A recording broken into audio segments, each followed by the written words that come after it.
welcome. Tour. Okay, call the meeting to order.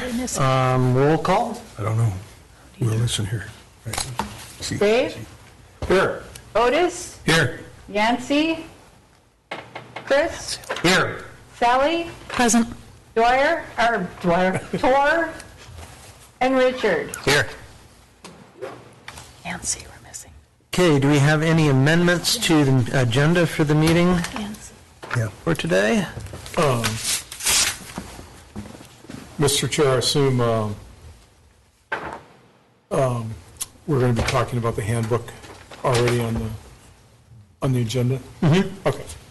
Yeah, and then we've got the review of zoning code down, non-agenda items. Okay. So, All right. okay. Hearing no amendments, do we have a motion to accept the agenda? I so move. Second. All in favor? Aye. Aye. Do we have any amendments to the minutes from our October 17th meeting? Hearing none, do we have a motion to approve the minutes? I so move. Have a second? Second. All in favor? Aye. Aye.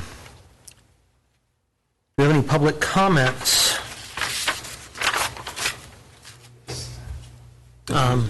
Please come up to the microphone.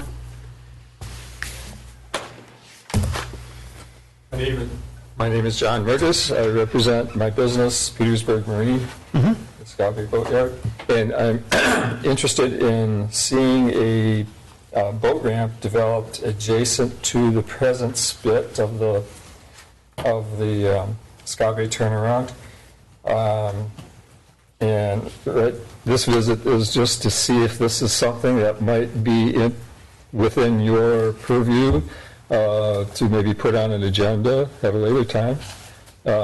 Or maybe, I would think boat ramps should be considered by a planning and zoning commission. Anyway, the highlights of it, I'll just give you a plat showing where it would be. Not where the current ramp is then. No, Side. very close. And John, is this in the existing turnaround Yes, area, or what they used to call a turnaround? yes. Okay. And my idea, a suggestion that be considered, is that it be a public use ramp.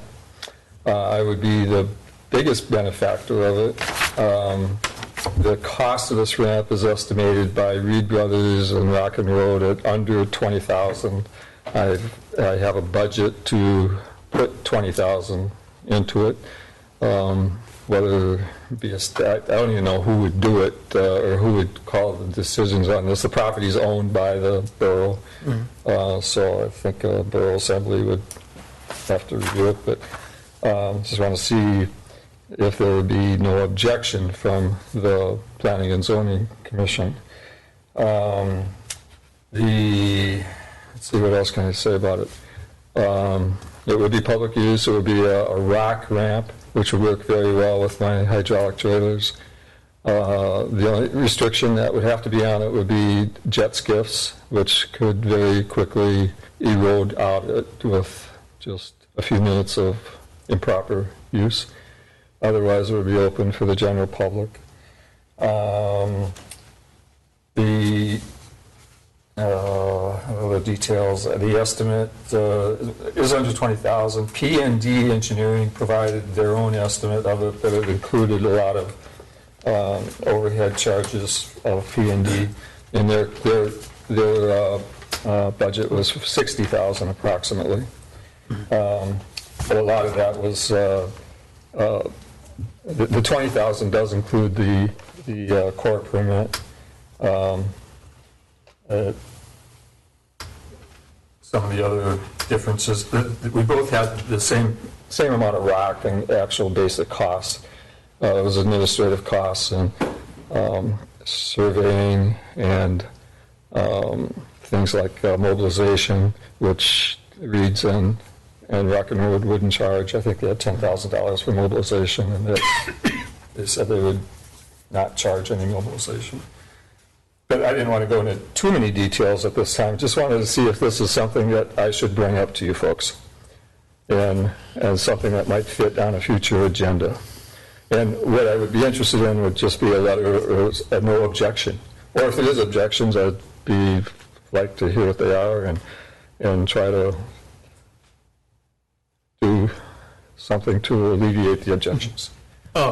Dave? I got a question. I don't even know if this is, I'd have to defer to Liz. Is this something we'd even would weigh in on?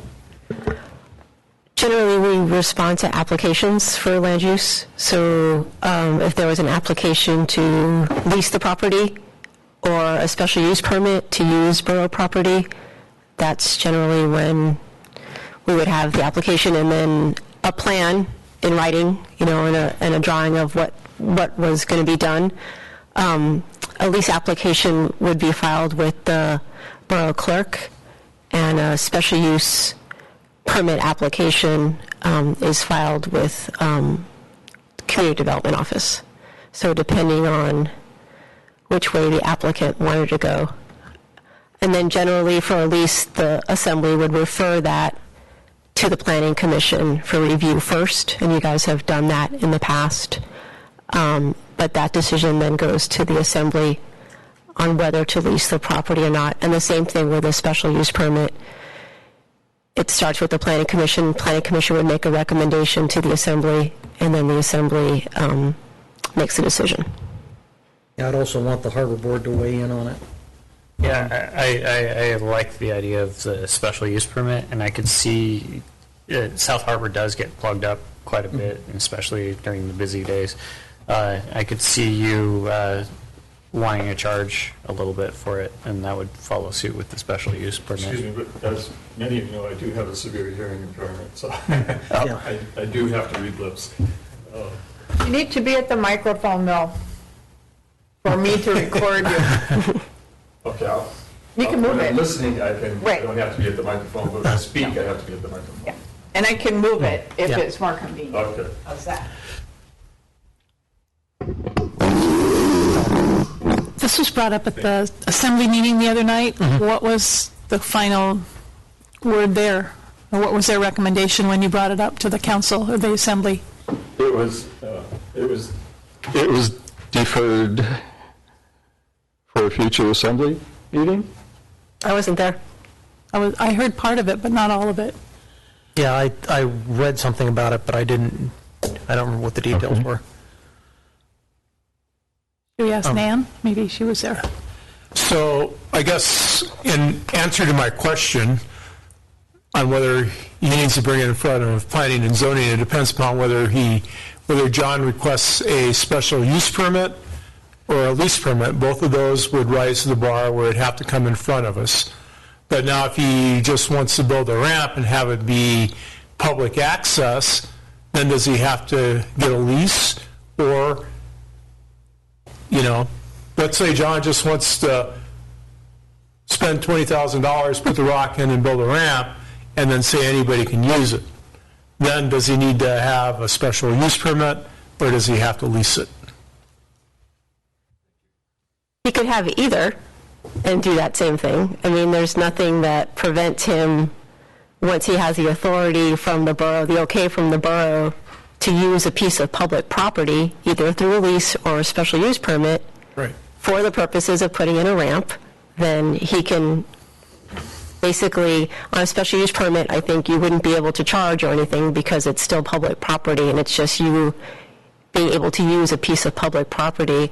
On a lease, then I think you could conduct business because you have an interest in it, and you're paying for that land. Does that answer your question, John? Yeah, a special use permit would be a requirement of the planning commission or of the zoning regulations? My understanding from Liz is either one of those comes in front of us. And then we'd make a recommendation to we'd the make a Borough recommend- Assembly, Okay, and then the Borough Assembly would have final approval on it. correct. And so how do I get started with the special, what is it, a Special use permit, Use permit. you go see Liz and apply for one. Yeah. Or even better, Joe, before he leaves town. No. Either one. And let's see, you probably already know I'm doing this for take advantage of the calm water that the spit affords me. That's a safety issue. Okay, well, that's, and then do you guys want to be involved at all in this? Well, Will become involved. Yeah, once you apply, then it comes before us, Okay. and we have a public hearing. All right, that sounds great. So- I didn't know that. Nobody told me that before. I didn't know that. Thank you. Thank you.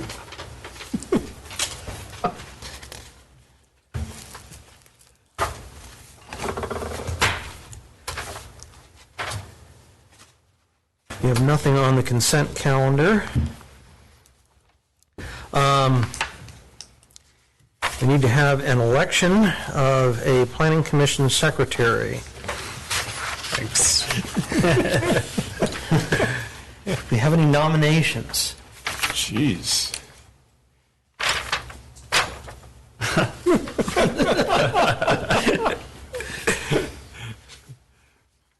What's the secretary do besides sign plans? I'll do it. It wasn't. Need a second. I'll second that. All in favor? Aye. Okay, moving on to the planning commissioner's handbook.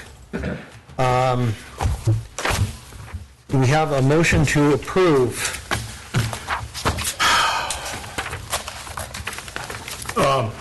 Also moved, but I want to make a couple comments. A second. Okay, discussion, comments. Okay, comments. The planning, Yes. Just this one. Yeah, Little- okay, the little one, not the I big one. understand, I mean, I had never read anything that we weren't supposed to take a look at pieces of property before in any literature that we had or hadn't been notified in any way or form until last meeting that we weren't supposed to look at places unless, no? Well, if I may, you asked Yeah. that question, and I told you that in other places, attorneys had told their commissions not to do that. I understand that. But Well, that- I'm just clarifying. Yeah, I'm so just I wouldn't clarifying. say that you were told that you couldn't. I Okay, mean, right, okay. So accepting the handbook puts an extra burden upon you guys because before I would be willing to sign off on something without looking at it, particularly with things that involve topography, slopes, Drainage. drainage, things of those nature, I'm going to need to see pictures. So in the past, I've driven out to places that we were going to be talking about or looking at, but if we're not supposed to be doing that according to these regulations, then you guys need to provide quite a few photos for us so we can take a look at them as a group at the meeting, which is how I understand you want us to do it. Mr. Mayor? actually, it's not how I want you to do Oh, it. okay. Oh, okay, now I'm confused. I mean, does it say, did you read in here saying do not take a site visit? No. I think you could infer it, potentially. but- Yes, I could infer it. If I was a lawyer, yes, I Yeah. could infer it. Yeah. I mean, it But doesn't it's say in not- here, you're not supposed to go look at something ahead Yeah, of it time. does not say that. Yeah. Okay. I personally don't agree with that recommendation. I really don't. Okay, I've well, never I'm asked our confused. attorney, but Could you ask our attorney then? I could ask the attorney, but I mean, it's is that certainly going to not. cost a lot of money? I don't know how much it would cost to find out. Okay. Yeah. Because, I mean, to me, I understand if we approve rest of the code the way, and that it's going to eliminate a lot of things that we're going to have to do as a commission. So my understanding is that the type 3 types of things are the only things we're going to be dealing with, and we mainly deal in 4.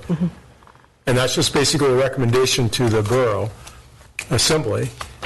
So since we're not going to be dealing with as many small issues as we have in the past, my assumption would be that the issues that we would be dealing with will be of a little bit more, not as cut and dried, which would mean, particularly with things of that nature, I would want to take a look at them. But if I'm not able to look at them, which is fine, I don't have a problem with that, All I'm asking is that you guys provide us with adequate photos so that we can see what we're talking about. I guess, again, I wouldn't say that you can't go look at it. I can check with the attorney, and I haven't because I don't want her to say you can't go look at it, but I can find out. On page I 13, sorry. It's okay. On page 13, it says if you make a site visit with or without the applicant, disclose the fact on the record before the meeting begins. Exactly. I think that just kind of covers the issue. That's what I was going to bring up. Yeah, okay, thank you, Sue. Yeah. That was my I thought takeaway. that was in there That was somewhere, my that's what I was takeaway looking anyway. for. So, She just declared that you visited, and yeah, What you saw and who you talked to. Try not to talk to anyone if you go that's, to I the... try not to talk to Yeah. anyone. Yeah. I try to just, But I think again, I don't agree. I could ask the attorney, and we can get a clear decision on it, or as clear as she can give us, if you it's would pretty like. clear. It's clear, but I'd be happier with photos, and there wouldn't be any ambiguity. Then we wouldn't have to worry about, oh, I went and saw it, when I was happening to driving in, and then you end up in court, and, somebody coming back and saying, well, he didn't disclose that he looked at the piece of property in contention. I just don't want to get into legal limbo, Yeah, no, I think neither we do I. just if we clarify that if we went and looked at the property before The hearing. at the beginning of the hearing, and which commissioners did, then we know, and, who went and looked at it, and it's part of the record. But we can require people to provide photos as part of their application, if that's what you would prefer. It might make it easier. We could put that in there. I mean, if you're trying to, No, I understand what you're saying, yeah. yeah. And everyone sees the same thing, everyone sees the same photos, same shadows, whatever it is. Yeah, and then the entire planning commission has the advantage of knowing what we're talking about, since obviously it's very hard to get us all together to go do site visits of places. Right, we're not going to probably do field trips, yeah. Right. And I think if we do have the photos, that's more of an issue if somebody did come back and say something about, well, you went and looked at it, or you didn't go look at it, or so on and forth. If we've got photos, we've got evidence that right there that everybody's looked at of what they're trying to convey and the concerns. Okay, do you want me to just Yes. go ahead.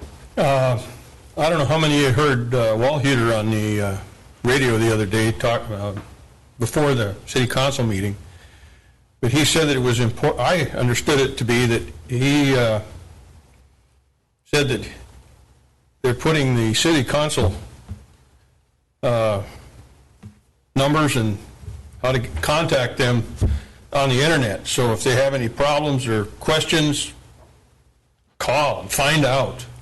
And that, to me, went against what we're talking about here. The assembly, you're talking about the borough assembly? The Yeah. assembly has a different role than the planning commission.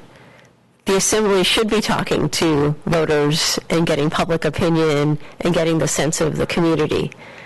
That is not what the planning commission does. The planning commission has a quasi-judicial role, and what you look at is the ordinance. You're kind of the technical experts for the assembly. So they have a completely different role in this process than the planning commission.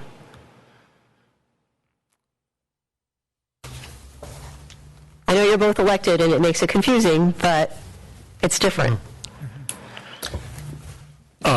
Yeah, that's what I took away from this, but that hasn't been, I guess I understand it now. I guess I didn't understand it before. Yeah. So just clarification-wise, do you want me to check with the attorney, or should we just go ahead and do the pictures? You want to find out what the attorney says before you decide about the photos, or what would you like to do there? Personally, I'd like to see photos, because sometimes I don't have enough time to go look at places, so I think photos would be helpful. I think a lot of times when people do their little drawings, since obviously they're not, they might not be an architect or have that type of background, it's hard to really visualize what they're talking about. And a lot of times when I get a packet, that where the applicants draw on it, it doesn't really come across very clear to me. So, yeah, visuals would be better, I think. If it's a big deal, to contact the attorney about it, or if you'd rather not turn that rock over, I'd defer to the rest of the board. I'm not gonna say, or the commission, I'm not gonna say we need to do that. I mean, I understand it now. I mean, it's. So if I make a note that we'll add in to the new code as part of the application requirements, photos of the site. Site photos, yeah. Site photos. I think would be a good requirement. I think it'd make it easier for everybody to see what's So going on. I'll pencil that in, and then you guys can approve that when the time comes, or I can get it in there, and then you'll make note of it. Yeah, I think that would be a good move.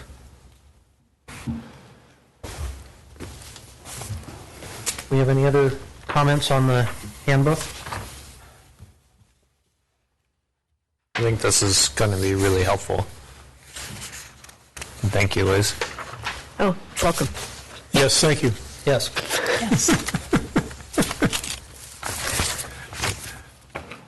Do we have a motion to approve? I so moved. Well, no, We you're got right. we got a motion on the table, yeah. Karen, do you want to do a roll call on this one? Dave, Yes. Otis, Yes. Chris, Yes. Sally, Yes. Richard, Yes. Okay. Planning Commission meeting schedule.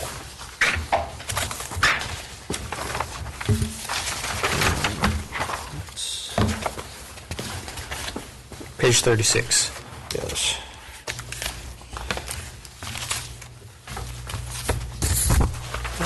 Page 36, there we go.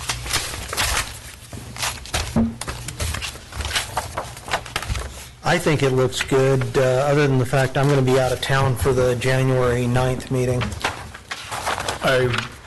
I'll be here then, but I'll be gone next, for the December meeting. I still haven't got the right page.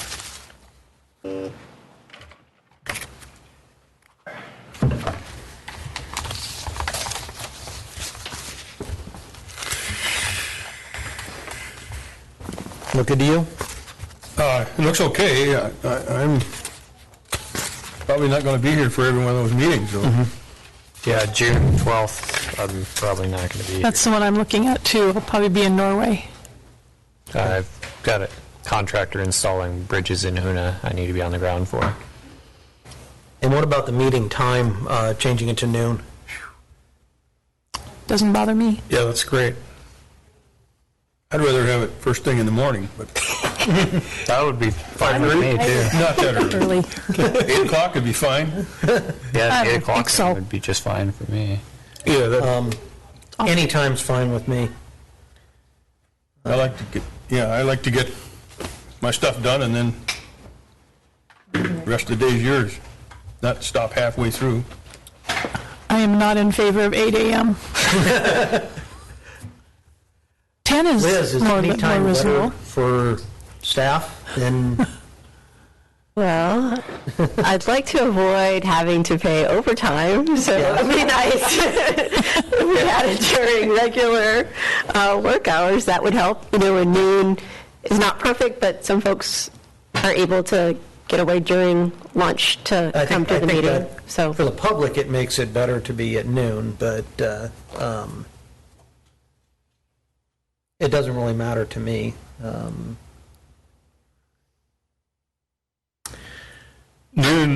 noon works better for me, actually. Okay. I might have a conflict and I won't know until the day of May and June. I'm in town, but AML will dictate whether I'll be able to make it or not, June 12th or 10th. But more than likely, I'll be able to.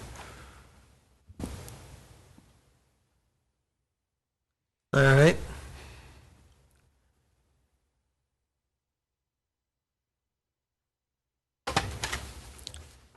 Do we have a motion to approve? So move. Second? Second. All in favor? Aye. Aye.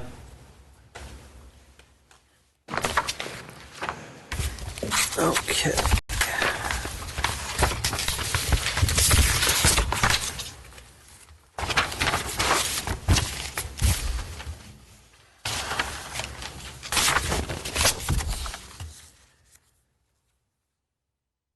Do we have any commissioner comments? That's non-agenda? Now, this is comments on this. This is just comments. We're going to move on to the zoning code here in a bit. Staff, do you have any staff reports or comments? Okay. Let's move on to the zoning code.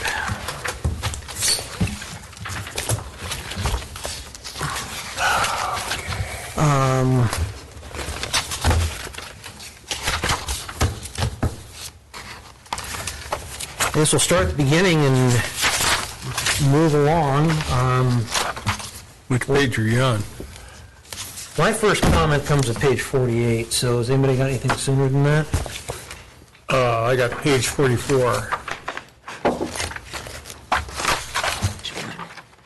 And to my understanding, none of this applies outside of Service Area 1, or this applies outside of, this is a borough-wide deal on the lot of record and legal lot determination. Zoning is only, Where are you? Page 44, sorry. Oh, okay. Chapter 1.3. Lot of record and legal lot determination.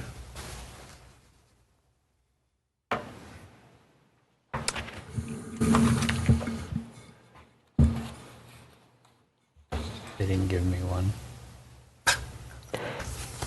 In that section, it does apply outside of Service Area 1, primarily because if we're going to have planning authority, we need to say, yeah, these are legal lots that we're going to subdivide.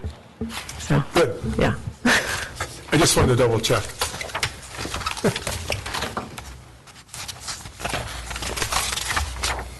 And that'll be one of the things we're going to make clear when we're having our public information time, because we should let people know that ahead of time instead of after the fact.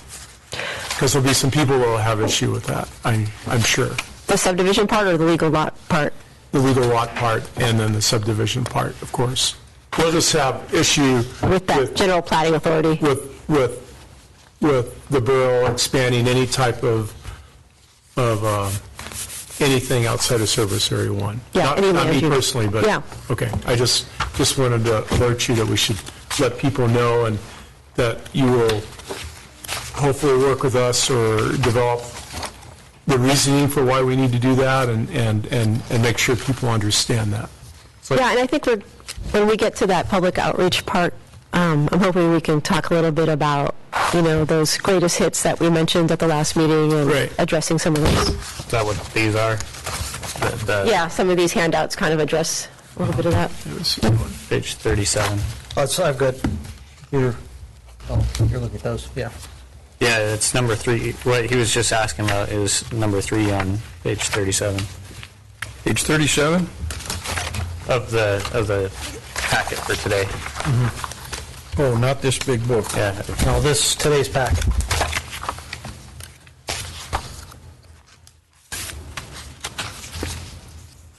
I did not see this. oh, okay.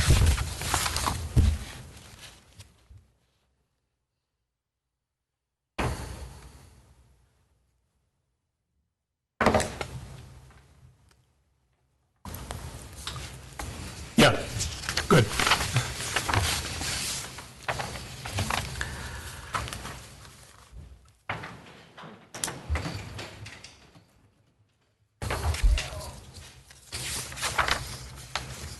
Moving back to the zoning code, Liz, I have a question on page 48. It's 1.4.030, Section A.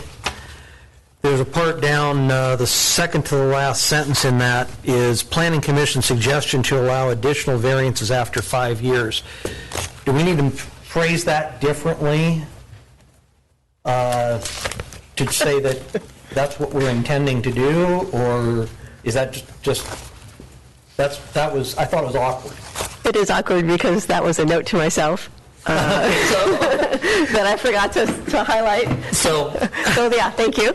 all right. Need to fix that. All right, that was the first one I had.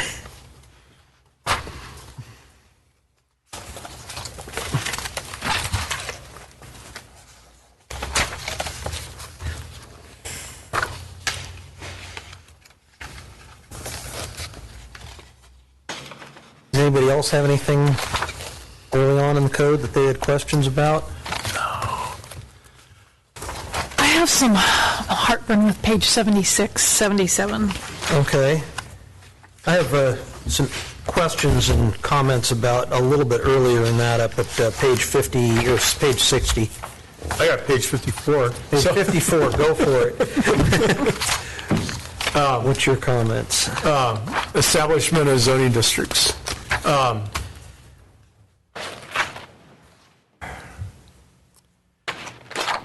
Now, the waterfront districts, this is pretty much what the consultant laid out. Okay.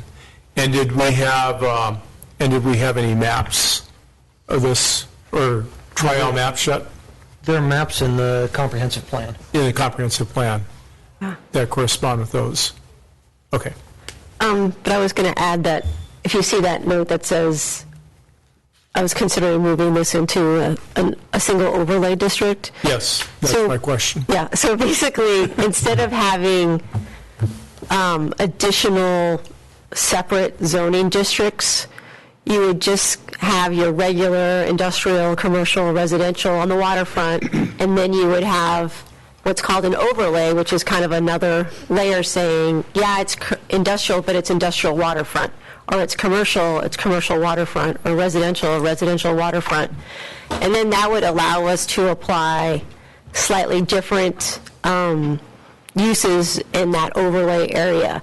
And they could be both more restrictive, like in the case of waterfront industrial, the recommendation might be that that industrial use has to have a direct tie to the water, like a processing plant or, a marine repair facility or something like that.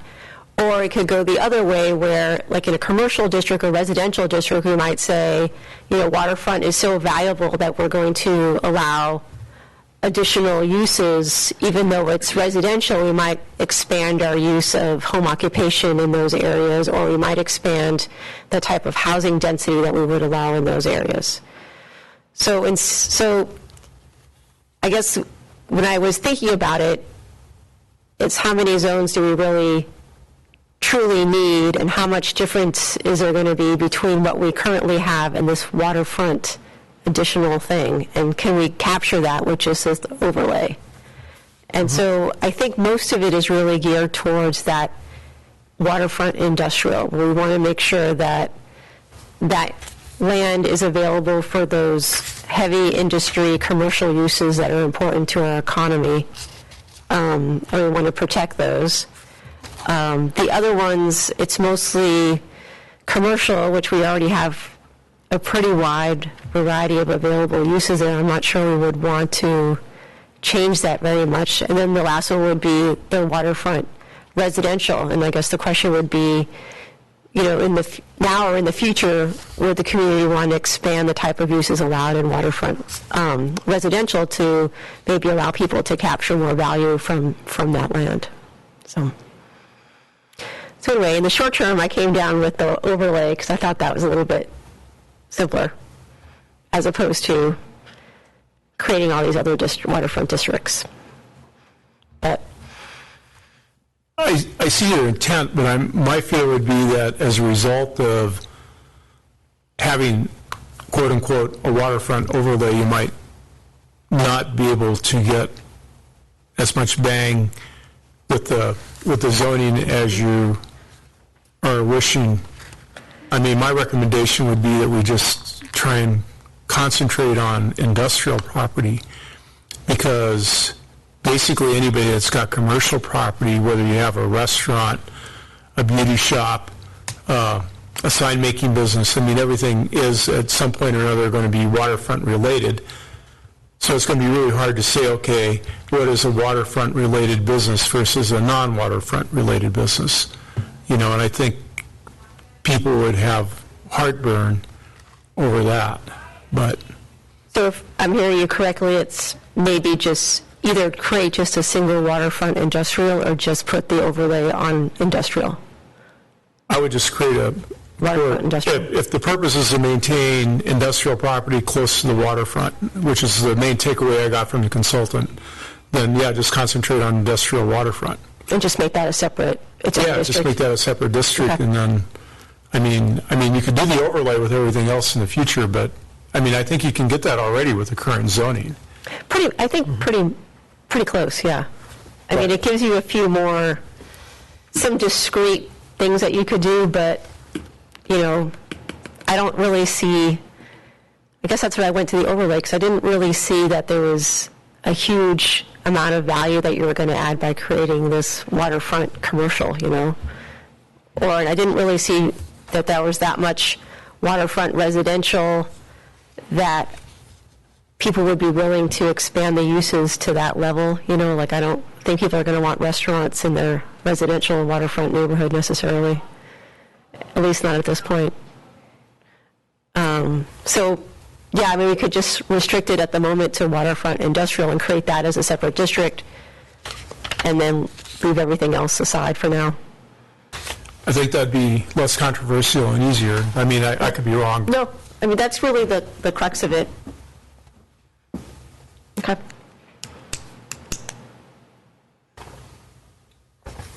What does everybody else think? I think that sounds fine. Yeah, is that, Sally? My mind isn't clear on it yet. so what they're trying to do is, there's a limited amount of industrial property, I got that. right?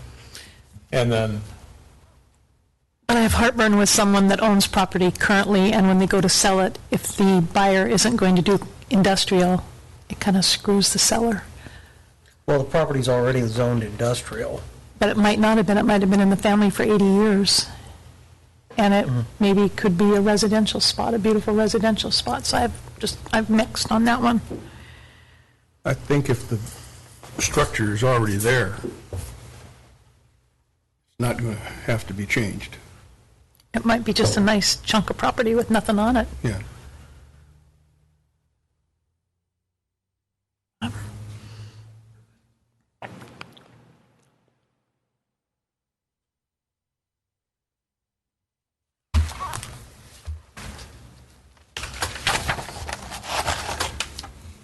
I guess the good thing is you don't have to decide right now. Yeah. We can rework it, and we'll get to decide in the future, Okay. in a few months. So not too long. One of the things that kind of concerns me a little bit is there's a lot of houses, or there's some houses that are sitting on industrial. The only reason it's industrial is because they wanted to do anything they wanted to on their property. But it really isn't, it's residential. I guess I don't know how to deal with that. Any different than what we're doing now. Well, I think what we're going to do is create two different industrial districts. One is general industry and one is light industry.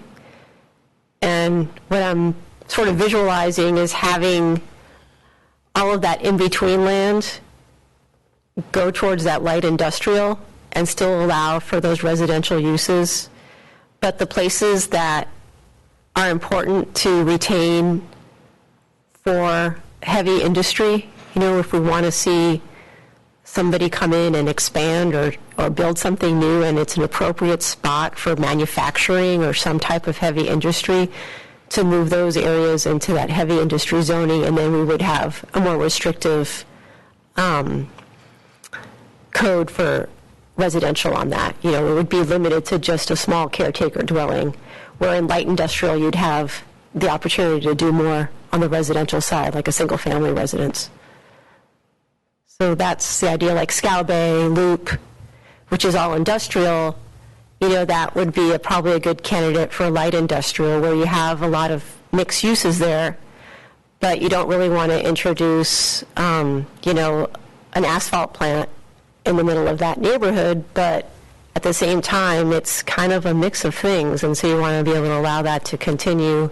I think Hungerford Hill is another area that would probably be appropriate, where you have a mix of uses. Maybe light industrial, again, would be an okay thing there. So I guess that's the way it's designed right now, if that's hopefully to address that exact concern.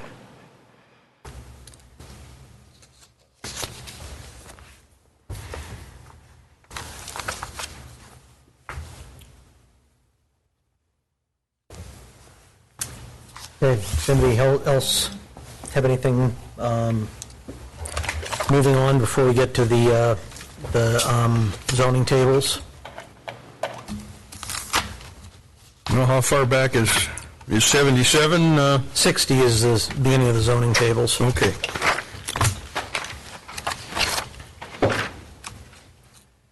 I have a question on the first of zoning tables on page 60. In rural residential, you have a detached accessory dwelling as a non-allowed use. And I was wondering if that should be, since we're going to minimum lot size of 1 acre, if they meet the lot size requirement, shouldn't that be under a conditional use permit that could be allowed? Yeah, we actually just talked about that the other day, and figured out that to change that to just allow it, and then they would need to show that their on-site septic system could accommodate an additional. Approval from ADEC for being able to do that. And also, or if they already have one in place, then yeah, that they could add another dwelling on there. Okay. Yeah. Yeah, so that was one of my questions. The other one was with the duplex dwelling, if they had a large enough lot to allow that, if they could get an ADEC approval. Again, under potentially a conditional use permit or special use permit.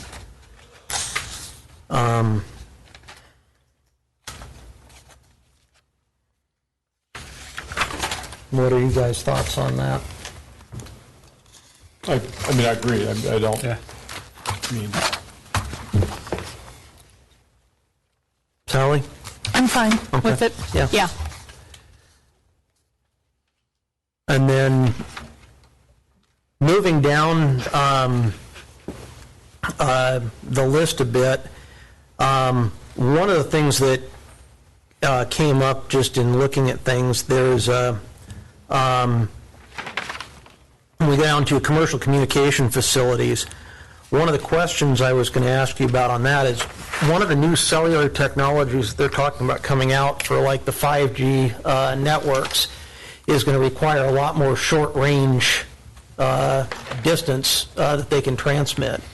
And, you know, it's not likely that it would occur, but is that something we would want to think about, especially in the rural areas, that if people want to, if they're much less expensive transmitter systems that they could put in, but if it's not allowed, then it kind of cuts us off from future technology.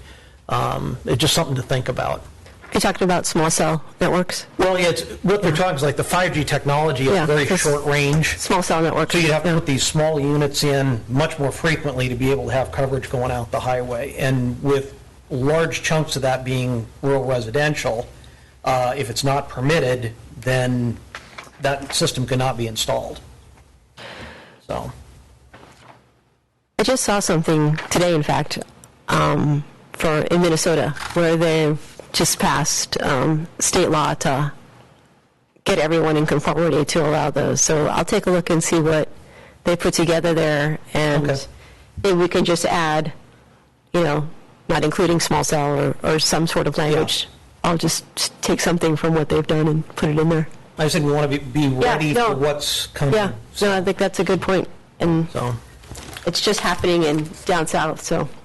and then the other one I had was down in the commercial uses, and we have the artisanal and light manufacturing commercial zones. Again, it was, you were talking like artist studios and things of that nature, and I was thinking if somebody has a large enough lot that they could have an artist studio at their home, and has enough space to be able to do that, do we want to allow that? And this is saying in commercial zones, do we want to just address that differently to say it is allowed under conditional use permit, providing, it's not going to be a problem to neighbors, et cetera? Thoughts on that? I would just go through the home occupation process for that. You would just call that under home occupation? Okay. I just I thought it was, I would somebody think- reading the code could be confused by this to say, well, I can't have an artist studio at my house, is what I'm thinking. So do we want to address that a little, or phrase it a little differently to make it so that, We can reference the home occupation Okay. on those residential okay. districts so that folks know to look under the home occupation section if they're trying to do it in Okay. residential. I think that would create that's what you're- create a lot of clarity Okay. there. I have a question on S, permitted with special use standards. Where do I find the special use standards?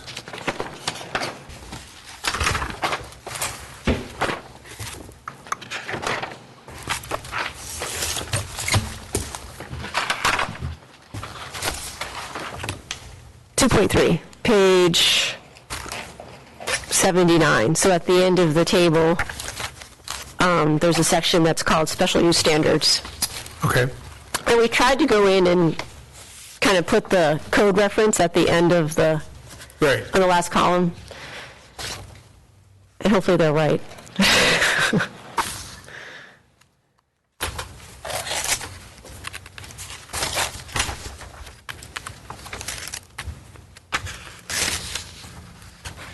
And just, again, the idea is if you are within that special use standard, then you're good to go.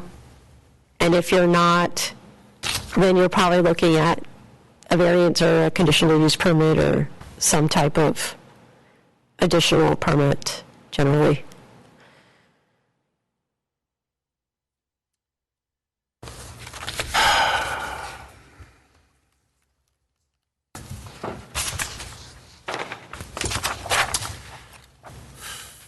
And then another one I had on the zoning tables was the agricultural uses. And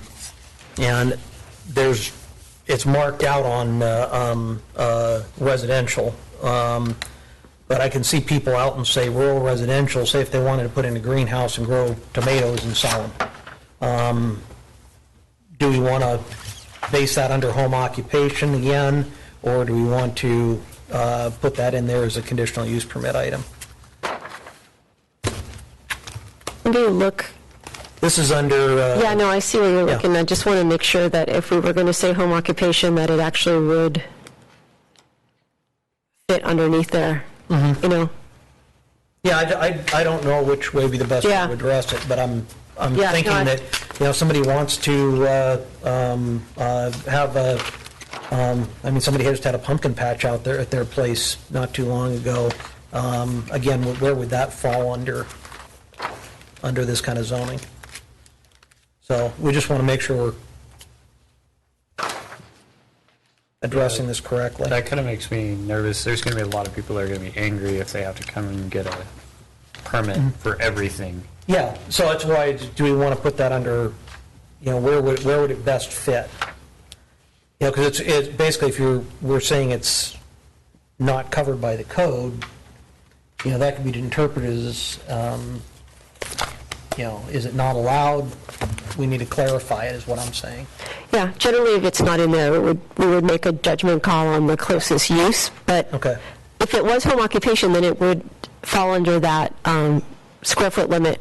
Yeah, And I'm not sure if we're talking about rural residential, whether that's appropriate or not. And, that's a judgment call for you guys. Do you think in rural residential, we should be making additional allowances for commercial uses, or whether in rural residential, you still fall under that same home occupation limits that we have for single-family residents? So, well, I think as your lot size gets larger out in the rural residential, the home occupation space should be able to get, we should have it written in there that you could have additional space. so that would be really, significantly different than the way it's currently done and proposed under here. It's not that we can't change that, but Yeah. whether you want to do it under the home occupation process and that kind of side of it, or just do it as a by right, then you really don't have any kind of controls at all. And Yeah. that's, Well, I think neighbors might like to have the opportunity to weigh in, so, what are your thoughts, Steve? I think having it under home occupation covers that, because then if people have heartburn with it, then there's a process. Yeah, Whereas if you just say you can do it, then Yeah. they don't have anything to Yeah. address it. I it's think easy- should the square footage limit be increased if you've got more property space? Because you're less likely to be, even if you're covering a larger footprint, you're less likely to be impacting your neighbors. currently, if you want to go above that 525, it's the conditional use permit. yeah. I mean, there's a process in place. If Yeah. you want to use more, you Yeah. can do it. But So I can put an S there for special, Okay, yeah, so they can know to go to the home occupation section. So on the zoning district, on page 66, I was just confused where the part where it says freight terminals, including loading docks, storage, warehousing, wholesale distribution, cold storage, except self-service storage or mini storage warehouses. But nowhere in the code did I see, or maybe I missed it, where self-storage and mini warehouses are at. What?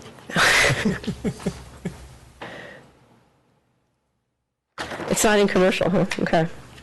Oh, yeah, it's in commercial. It is. Page 64. Self-service storage, commercial. self-storage, commercial. Oh, okay. Yeah, it's down right near the bottom above veterinary clinic. Oh, okay, cool, all right.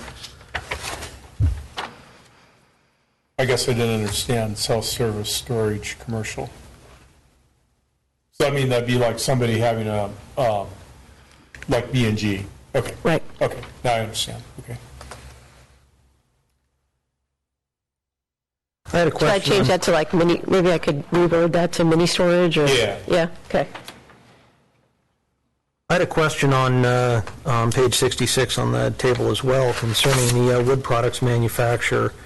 Do we want to differentiate between sawmills as large sawmills and small portable sawmills?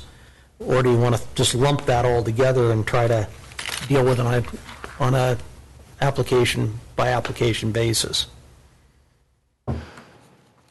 Because, I mean, there's a big difference between an operation like Everett's operation out the road and, say, somebody wanted to bring a big mill in here Are you talking page 66? on page 66. Do you think that artisanal and light manufacturing gets to it or no? That might, I mean, it's just, I was just, do we want to notate that there's a differentiation, or is, because it could be interpreted by this, that all sawmills are thrown under this category, is what I'm,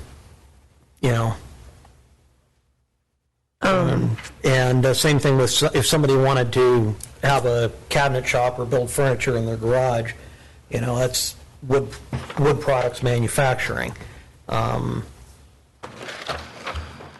That's I just definitely wonder if that. you want to have a differentiation there. Yeah, that's definitely what I think that artisanal light Okay. manufacturing is trying to get at, But if you It don't just might feel have- like it's, We might have a little clarity is what I'm saying in Yeah, that if you're not- artisanal, what could be covered under that. yeah, so if you're not feeling like that's specific Yeah. enough in that definition, then we should look at that and Yeah, we could just, if we put a little more clarity as to what that, what that means. what could fall under artisanal and light manufacturing, Let's see here. would make it a lot easier, I think, just to try to, for down the road, for people trying to read the code. So, I thought I had a definition in here somewhere. Yeah, of that artisanal and light industrial. Right.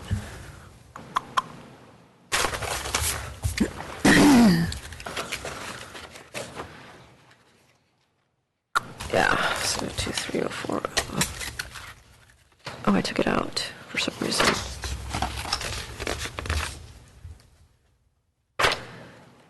You know, I think I had a special use standard in here. Oh, here it is, on page 80.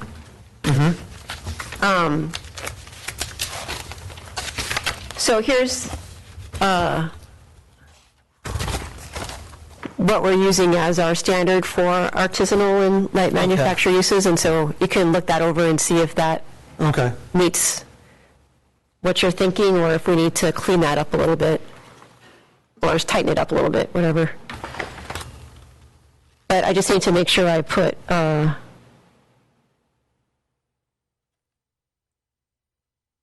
that notation in that table so that people know to look there for the, Okay.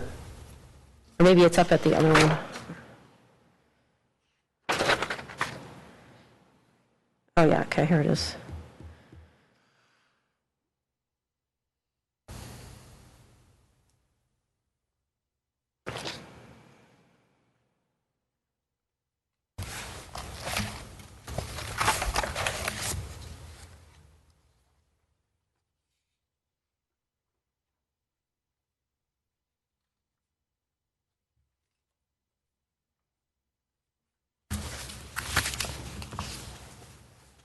So the process would be like if you were looking and you wanted to do some sort of wood products manufacturing, but you were really kind of more into that artisanal and light manufacturing uses, and you looked and you're like, oh no, it's not allowed in downtown commercial or general commercial.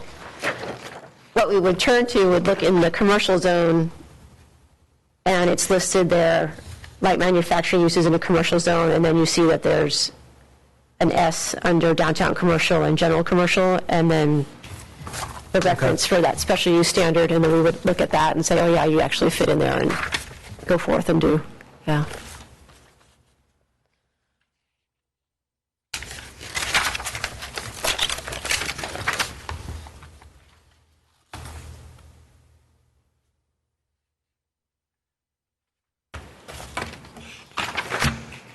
Okay.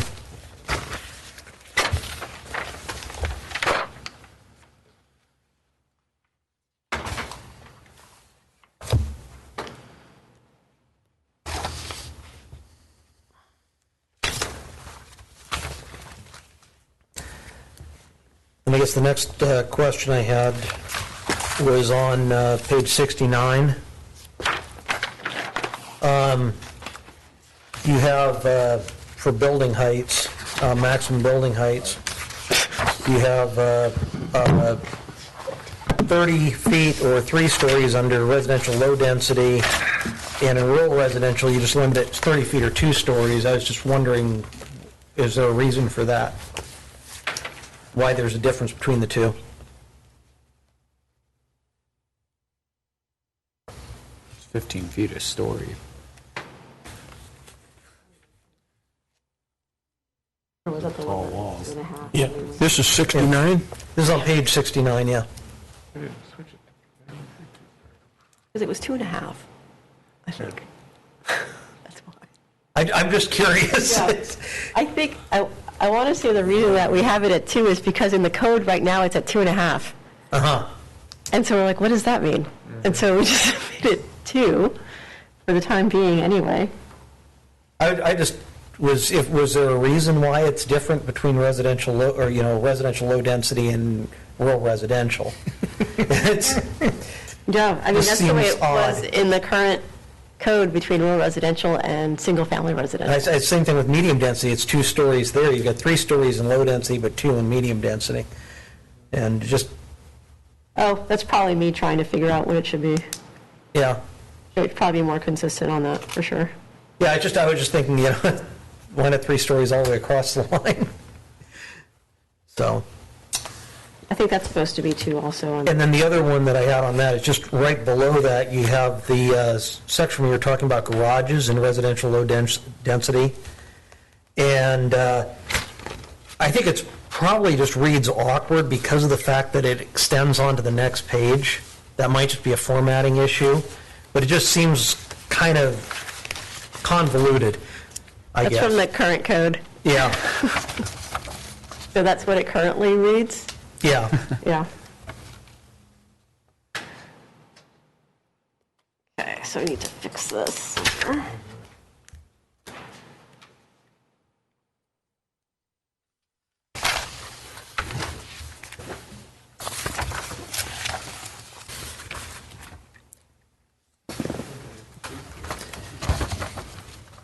I don't know, or you want it to either make it 2 all the way across or whatever you want it to be. I think it's supposed to be, what is it currently, 3 or 2? 3? Yeah, so it should be 3 across to red, medium 2. I don't know what your thoughts are on that, but I don't like this 30-foot or 3-story thing in the low density. I don't like that at all. well, that's you're Confusing. yeah. It's supposed to be. It's pretty standard in building code is that you go over 3 stories, the regulations all change as far as what has to be done in construction and for fire and everything else. Still, you can have a 70-foot high building That's under these. That's under this section. Yeah, Page when I'm 77, whining which is, about. I think, the next section we're going to talk about. We want to refrain from having too tall of structures in this, Yeah. because our firefighting capability. Yeah. And we know that. Well, it's not only firefighting, but it's, there's a lot of places around here that you ruin the view of somebody that then the house down below, property values drop to half when you can't. Do we want to move on to page 77 now and talk about that section? I'm sure that's on everybody's list. Yeah. There's a line. My favorite section. Oh, man.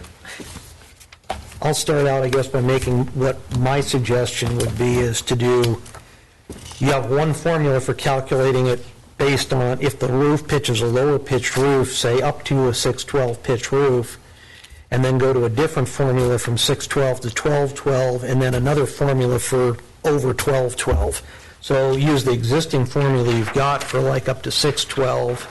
From 612 to 1212, you use 3/4 of the difference between the eaves and the peak.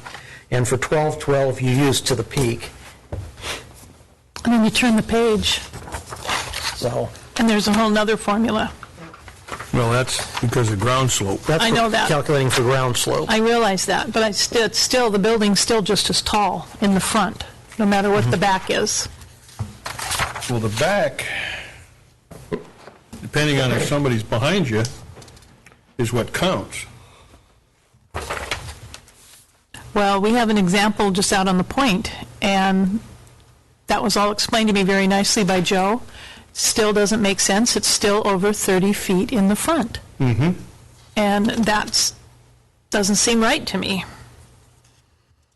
By this formula, it says it's okay because there's ground slope behind it, but it's still that tall in the front.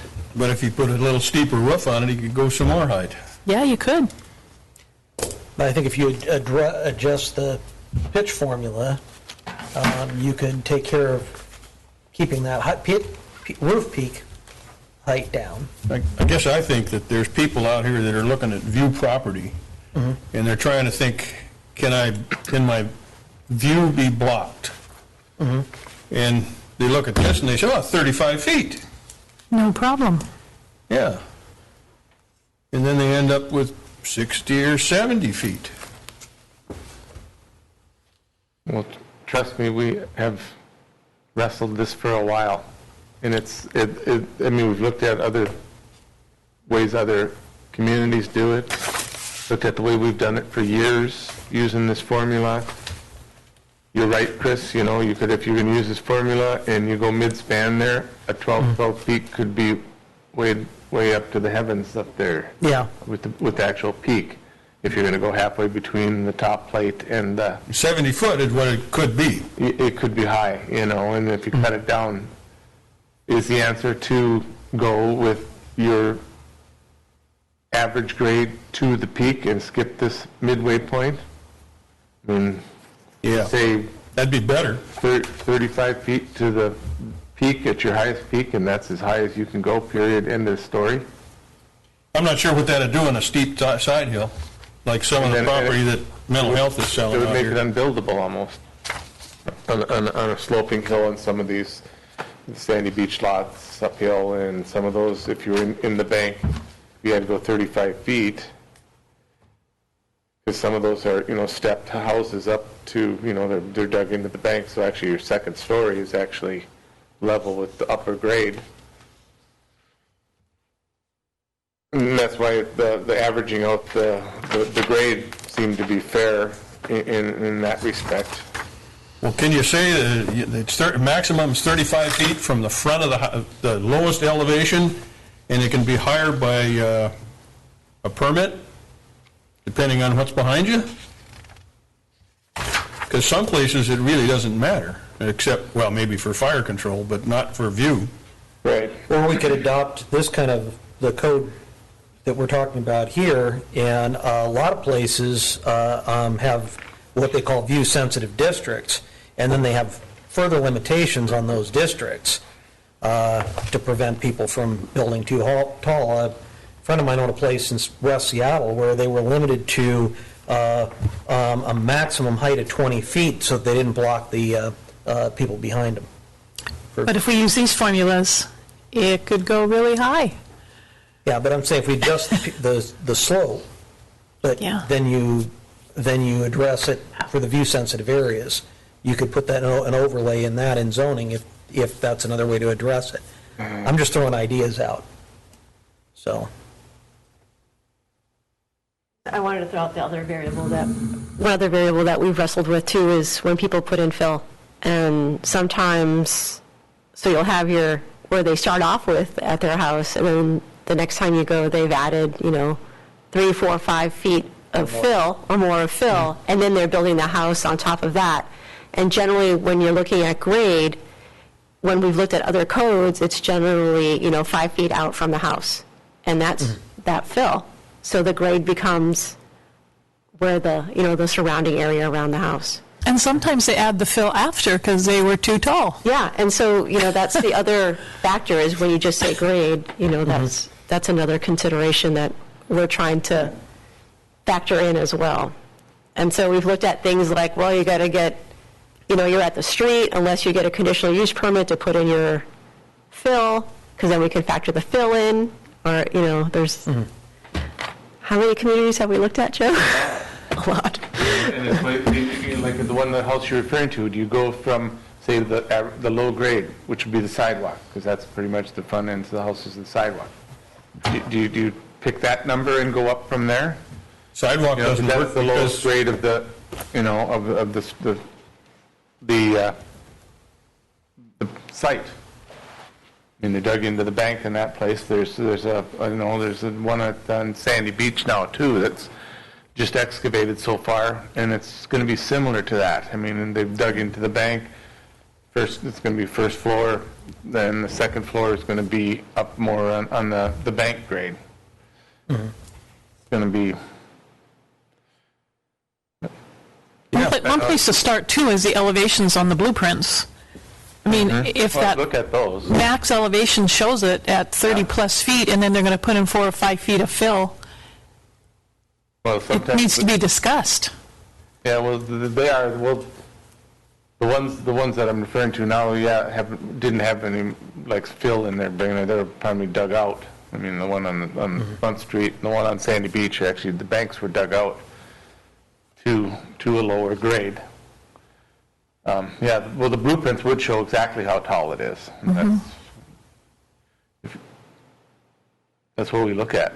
We've got to make it simple, too, for you to be able to enforce it And without having to go through a whole bunch of convoluted, Well, that's why Yeah. we went through all these formulas and these different places that how they measure them, and this one seemed to be with the pictures, the easiest to understand for me and for anybody that is going to build also.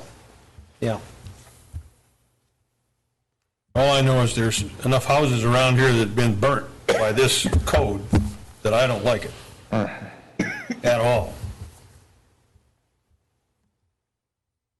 And this is similar to the way, it's more clear, this is the way we've been enforcing it.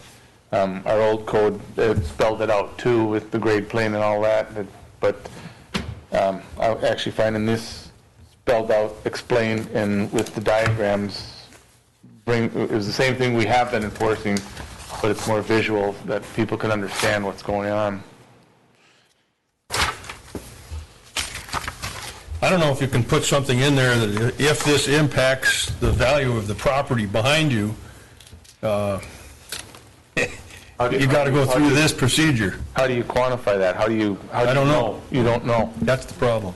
Well, it's, again, most places I've seen them address this issue by creating like an overlay and say that is a district that is view sensitive.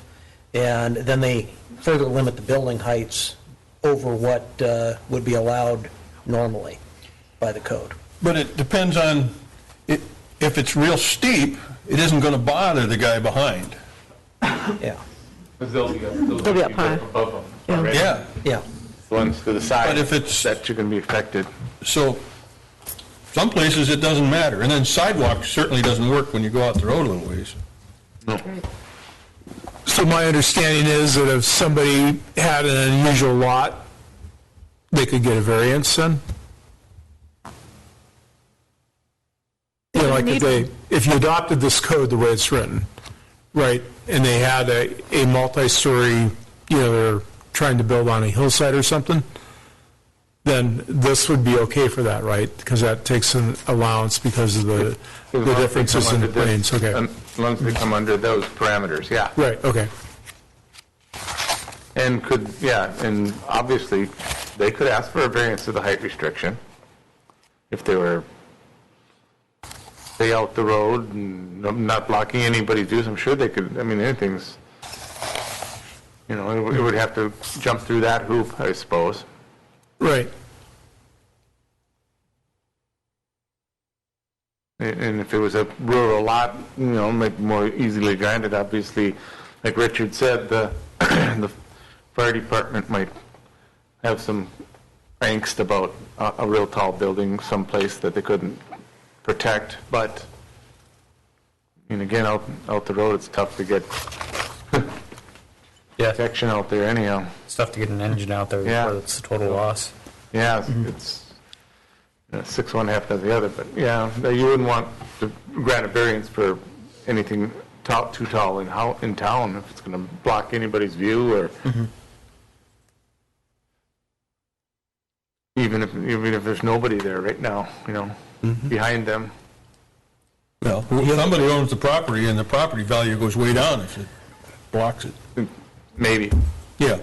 Do you have a suggestion on how to address this that might improve it? Only thing I can think of is that you put a height that's not too tall, which if you just say no higher than 35, no matter how the shape of your house is. To And- speak. Is that what you're saying? Yeah. And then From where? from the lowest point around your house. And I don't know how you do that if you fill. Yeah, yeah. And how do you do that on a incline step tiered like foundation? Like say a tiered foundation, like where your lower elevation, maybe a drive-in garage, and then the bank's filled down, and then your upper elevation is grade. It's Wrangell Avenue, Johnny Winter's house. Look at that. I mean, the front again is, how tall? 3 stories, but the back you drive up to right up in the 3rd story. I mean, your grade right there.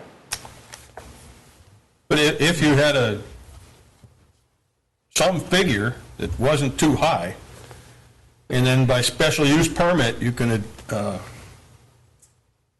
Or be under a go a variance. little, would- yeah, a variance to go higher.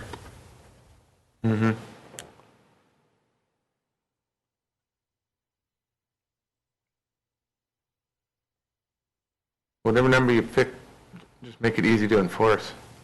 I mean, this seems fair, I mean, it's,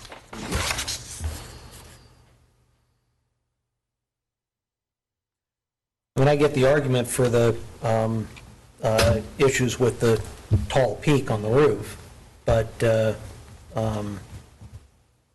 somebody puts a real steep pitch roof on there, this formula could be abused, but, It is. Yeah. well, your suggestion lot. of maybe between 6 and 12, cutting back that 50%. yeah, And that might work, and that's easy enough to figure out too. I mean, Yeah.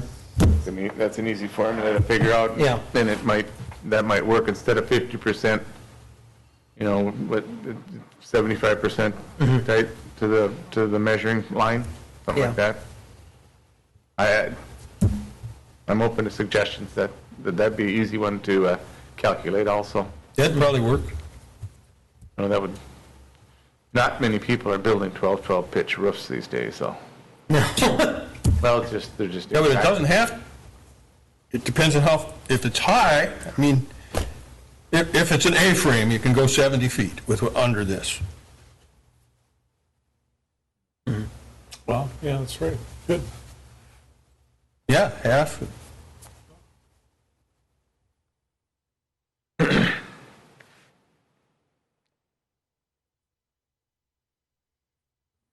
Did we land on anything there? No. Should we just try and find something that maybe has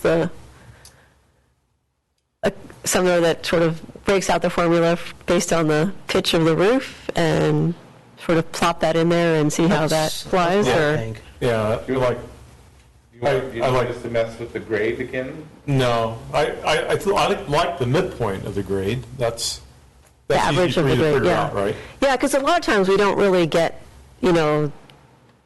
surveyed plans. What Joe usually gets is plans in space, it's not exactly made for that particular lot, and folks have had it brought, they've bought the plans from somewhere else, they gave them the dimensions of the lot, and so we don't have, where they're placing this on the lot or the contours of the lot.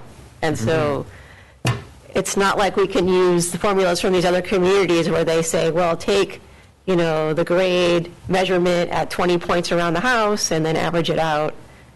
We just don't have that. Generally speaking, we don't have that level of information here because we don't have an architect going out on site to plan out these houses. And that's true. Like some of these houses that we'll get the plans, they put the plans on the desk and say, that looks great, but it's like high. It's like the architect that drew that could draw it out on a flat lot in Texas or something like that. But they explain, no, I'm on a slope lot. And this one, usually I know where the lot is. And they try to get to, if it is too tall on paper, as such, at that peak from the front or whatever, like the house on Front Street, I have to get with them and say, well, where does the grade go up the wall here? Where, and so we calculated that, or tried to figure that out as the house was sitting on the table there before we permitted it. And then it penciled out that it was going to work. I mean, it was close because by the time that second, the back story was almost, at grade with the basement there. But yeah, it's. But it's still 33 feet tall. Yes. In the front, Yeah. yes. From the lowest point to the highest point there, correct. But again, by this formula, it's legit. But at its lowest to highest point, it is taller than 30 feet.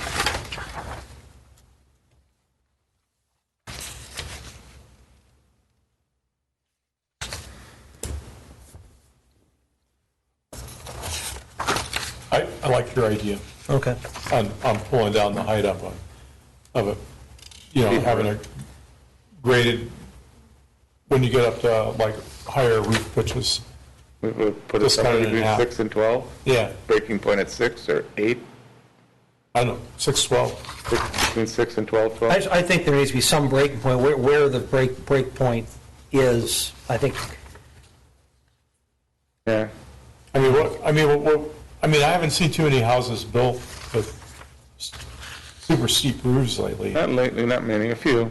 Yeah. The one on Sandy Beach that just is still in construction, that's a pretty steep roof. Yeah. But the one in Front Street, yeah, that's a pretty steep roof. Denny's is pretty steep. Yeah, those. It doesn't have to be steep And it's all if it's wide. but not many people, just because it's more expensive to build, it's impractical, it's not space saving. It's hard to put a roof up that's Well, that it steep. doesn't, you lose And it's hard to space. maintain. We used to do a lot of them because of snow. But it doesn't happen Yeah, often, but when it it's not does happen, we have to have the Yeah. regs in place to enforce it, though. Yeah. Yeah. So, I know in the past, I've gotten some pretty nasty letters when there was a house built that blocked views from a bunch of people.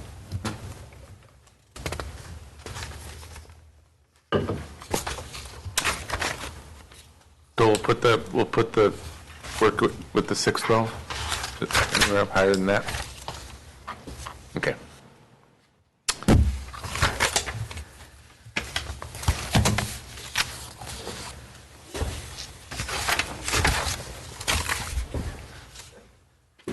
I knew it.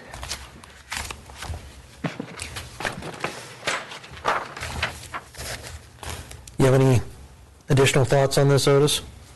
I don't know how to solve the problem, I just know it is a problem. It is a problem. And I'd like to see what they come up with, because I'm not very happy about it. But- And you look at the measurements on this on page 78, you know, the way it's calculated out with that, you know, in reality, if the bank's like that and you got a flat roof, you gain a full 10 feet of height on the front. So that one actually could be like 40 feet high from the ground at the front, if that was the sidewalk or the street on that side. There goes my blood pressure, Joe.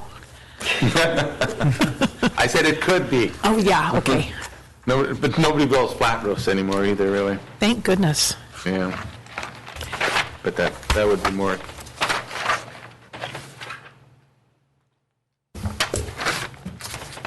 Liz, is there a section specifically on hotels?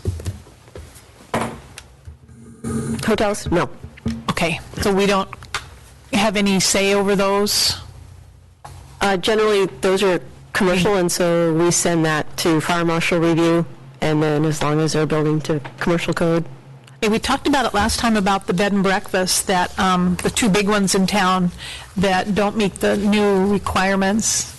Are they considered hotels then? I mean, I would say they're not bed and breakfasts just by the definition of bed and breakfast. Yeah. Not just our definition, but the state definition. They would probably be considered public accommodations because they have more than 5 rooms each. not a hotel specifically? I I don't know. know. I just Kinda know fall not, into a I gray could just say area. not bed and breakfast. Hotel, motel, inn. Yeah. Yeah. I think what the state defines it as public accommodation, and that includes hotels, motels, lodges, inns, all of the above. So that falls under the fire marshal then, not this body? Well, I mean, obviously, Joe would do the, I would think that if those, the ones you're referring to, I know which ones you're referring to, were to ever come and, I mean, they're there, I mean, they've kind of gotten to the point where they're not bed and breakfasts, but they're not by, they may, what, by definition, but I think if they were to come and want to expand or do anything, they would fall into the whole, they'd have to do a whole lot of hoop jump in there as far as fire marshal and everything else. If they were to say, we want to add on, you know, another story or another, 500 square feet for more rooms, then the wheels will start turning as far as more, they're going to have coming, it's not a bed and breakfast, so we're just expanding our bed and breakfast. No, it's going to become more than that, Thanks. the way I view it now.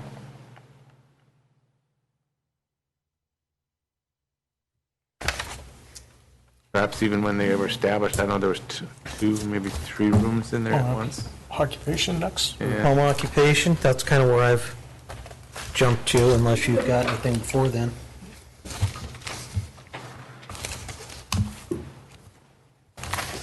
Is it home occupation time? Yes. Oh, good, okay. Isn't Yeah. that Mr. Gensinger's subject? Yeah. Oh, yeah, that's fine. Yeah, my only two comments is, okay, now my understanding, and correct me, you don't need to come in front of planning and zoning to get a conditional use permit if, the way it is right now, if you have under 525 square feet. Is that correct? Right now? No, with With this this one. proposal. Yes, I Yeah. know not right now, but with this proposal. Right, so less than 525 feet, and then also, all of the other things, the appearance, the storage, the employees, the advertising vehicles, blah, blah, blah, all of Right, that. Yeah. but if somebody wants to have more than that, then they have to get a conditional use permit. So what it says is, home occupations greater than 525 square feet of lot area are allowed, subject to approval of a conditional use permit. Okay, that's, And then further, Right. under the standards, you can approve adjustments to the standards through the conditional use permit approval process. okay. So that whole other section down here. And whether or not you want to do this, but that would include that list of prohibited home occupation uses.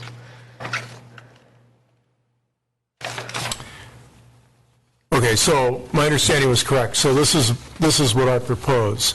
Since I propose that we lower the square footage to 400 square feet, and the section on employees, if they're going to have an employee, then they need to get a conditional use permit. So in other words, if you want to have a home occupational business because you want to start selling Amway or whatever you want to do, it's under 400 square feet, fine, you don't need a conditional use permit. But if you're going to have an employee or over 400 square feet, then you need to go through the process as we got it defined right now.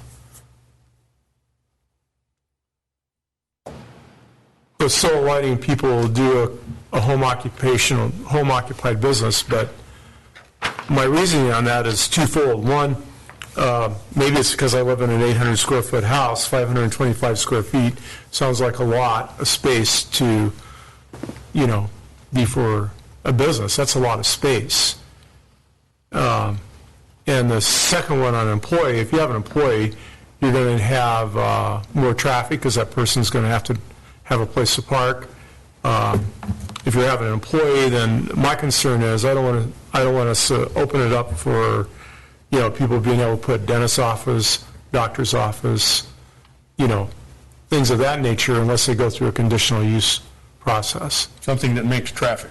Something that makes traffic, something that if I have a house and I live in a residential area, I don't want to see somebody having a commercial activity next door to me, basically. I mean, I don't like the occupation concept anyway, because there's a ton of commercial real estate in town that's available for rent.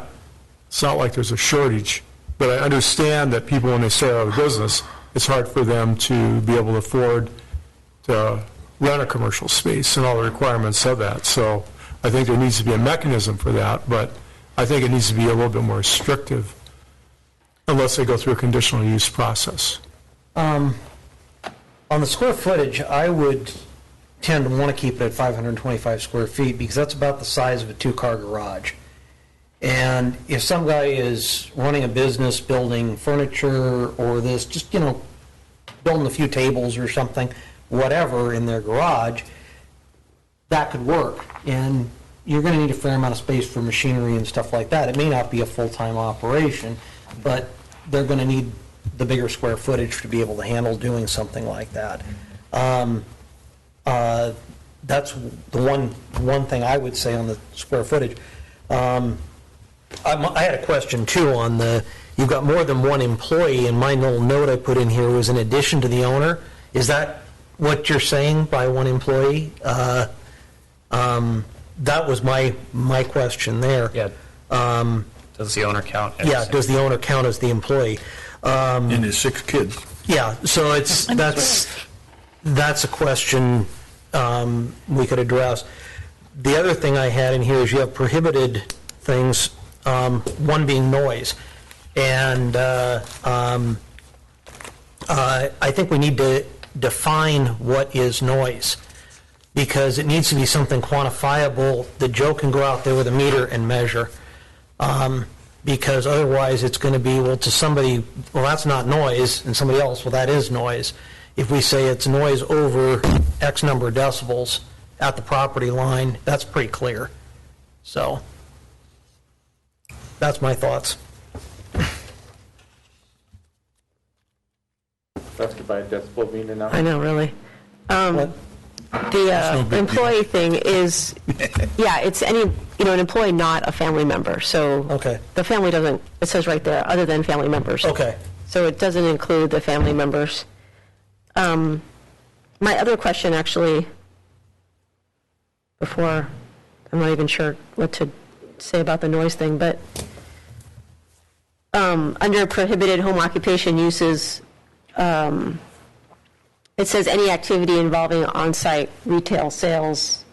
And I was wondering what you thought about changing that to allow retail sales of homemade items, like home-crafted items. So quilts or food items, lemonade, popcorn, things that people are making in their homes as part of this home occupation,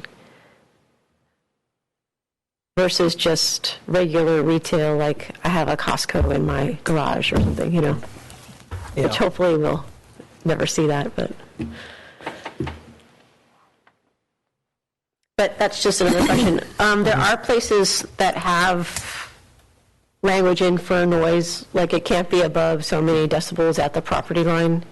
Yeah, I was trying to think, make it easier for Joe, is what I was thinking. Well, what would make it easier is not to allow anything that would potentially make noise. At the property line, that's actually what would make Yeah, it but- Yeah, easiest. that's And that's kind of the goal. Yeah, but Yes. the thing is like what I'm saying is you can pick a fairly low number, but it's something that could be measured.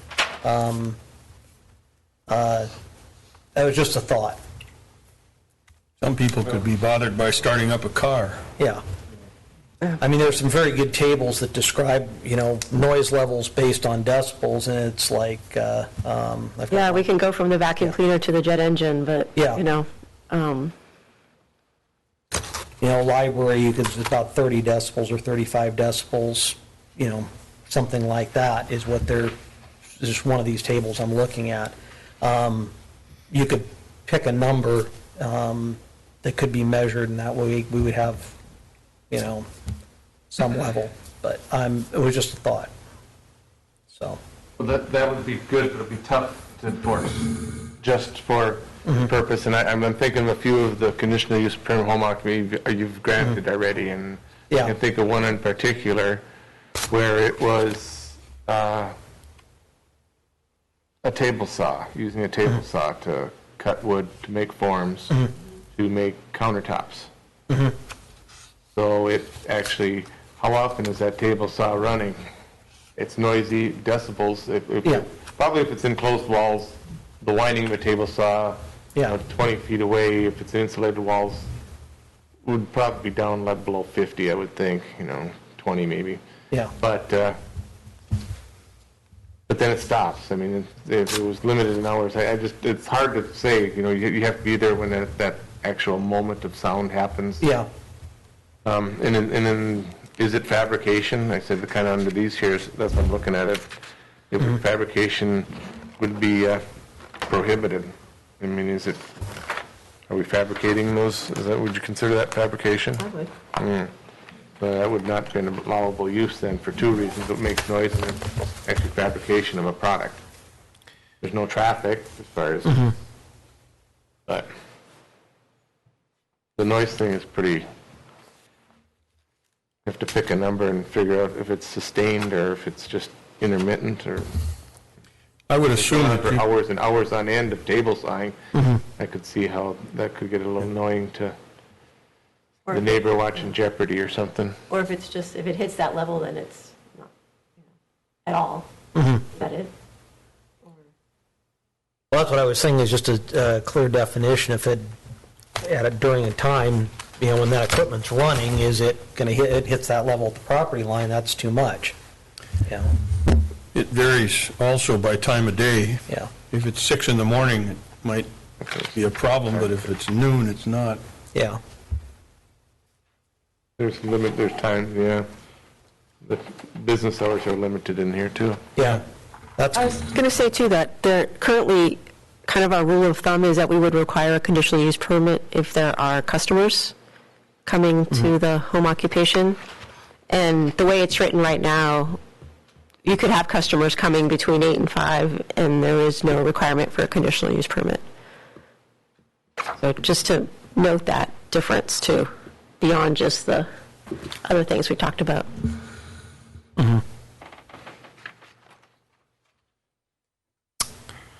I'd really like to leave out ability to have an employee.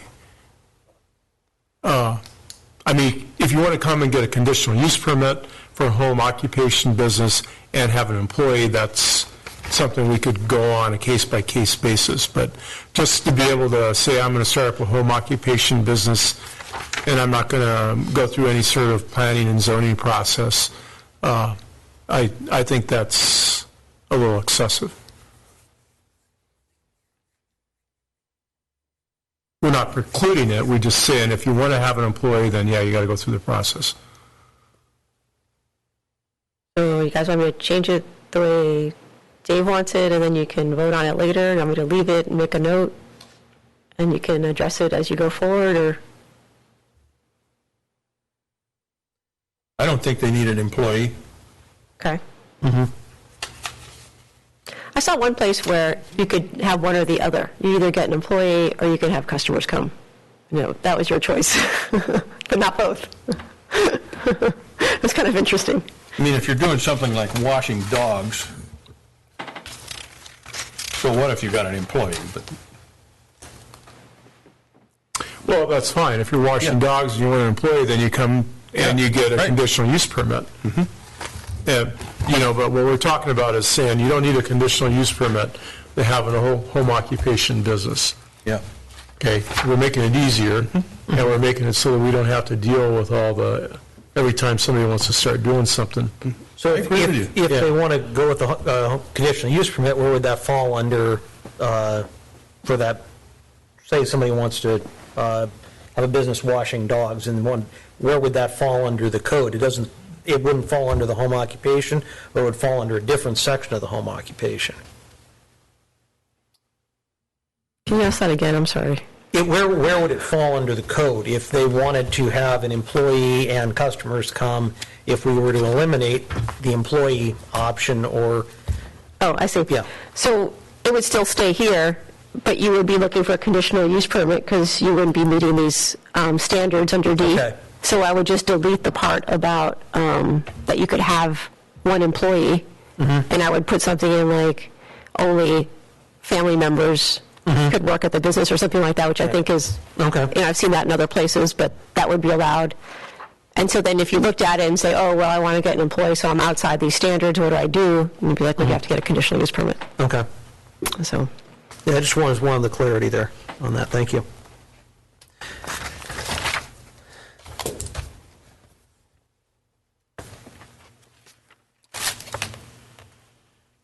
How would that affect a bed and breakfast that a cleaning lady would come in? Bed and breakfasts are not considered home occupations because we have a different standards for those. Okay. Yeah. But I should check and make sure you could have someone come in and clean. I think you can.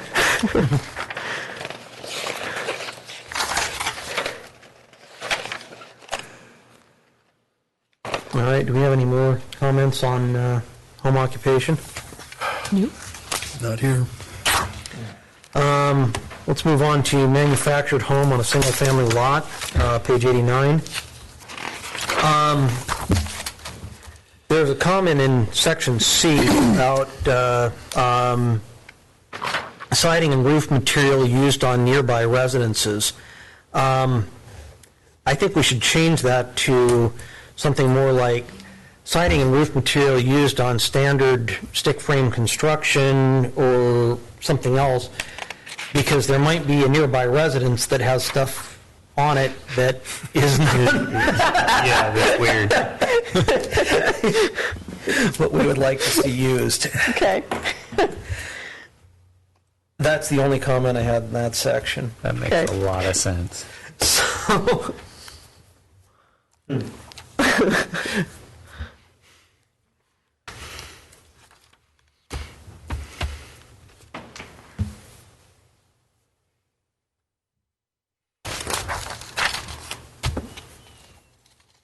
anybody else have any comments on that part? Oh, and just to get back to the bed and breakfast, so for bed and breakfast, you can have not more than 2 non-resident employees on site at any one time.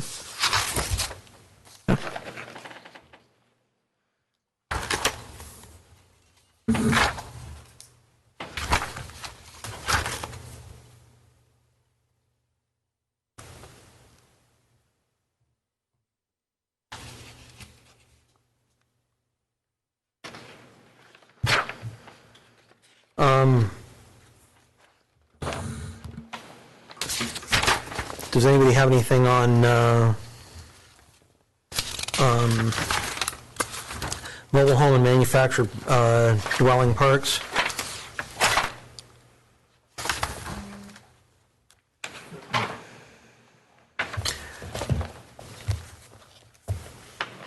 I had a comment on the mobile home and recreational vehicle used as dwellings. There's a section we say, except as may be provided in RV parks, but I didn't see a section in the code where it talks about RV parks.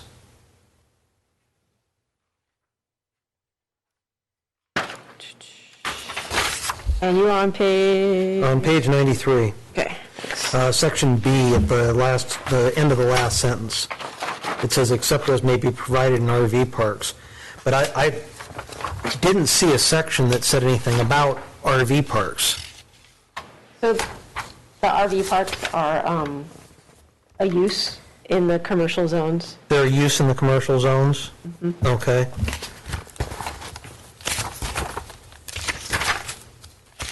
Is there any specific code that covers RV parks, or is it just permitted use in commercial zones? That was just a question. And I think the way it's written right now, it's just a use in the commercial zone. Okay. But since you bring that up, I think our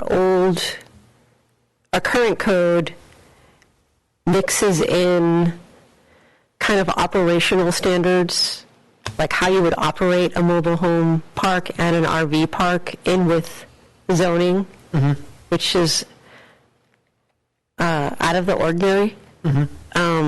So we're going to have to go back and take those sections and put them somewhere else in our code so that we have something in there addressing standards for those places, Okay. that we normally... I was just curious because I didn't see it show Yeah. up in the code, so it was... And it's the same thing with mobile home park, and I think in the mobile home park I actually referenced it, but in this one, Yeah, I there's have a to find section it. in here on mobile home, parks, but there isn't a section on RV parks.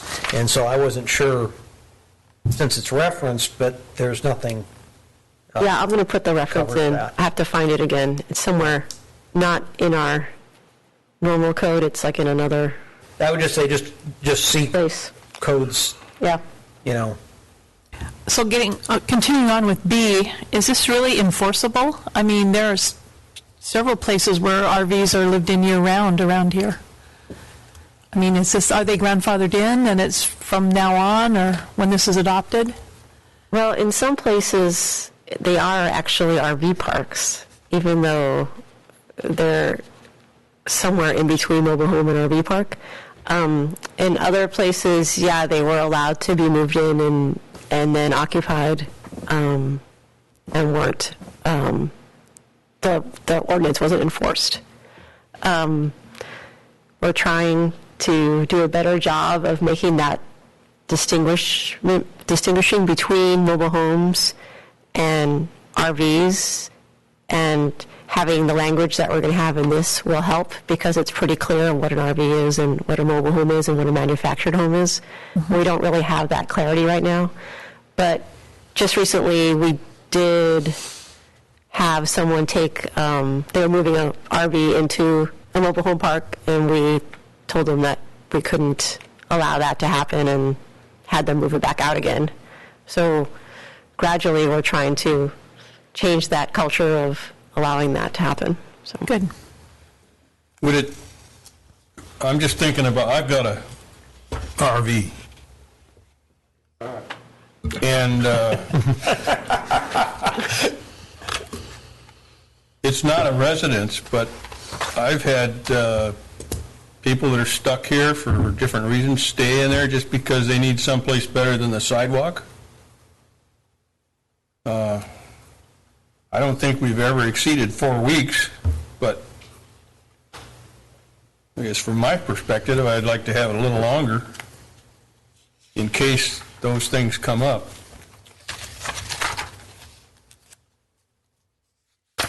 Because some people just get stuck. They get hired on a boat, and then they get fired on the boat, and they don't have any money to go home, and I guess the other side of it is we've had people complain that an RV is parked next door to them for 30 days, and that's not an okay thing in their neighborhood. So we've had, it's a balance from the other side too. But the 4 weeks is an arbitrary number, Yeah. So that's subject to you guys if you want to change that. I mean, several years ago, we had a play. People from Juneau, I believe, came down here for the play, and they were here for about 4 days. They stayed in our RV.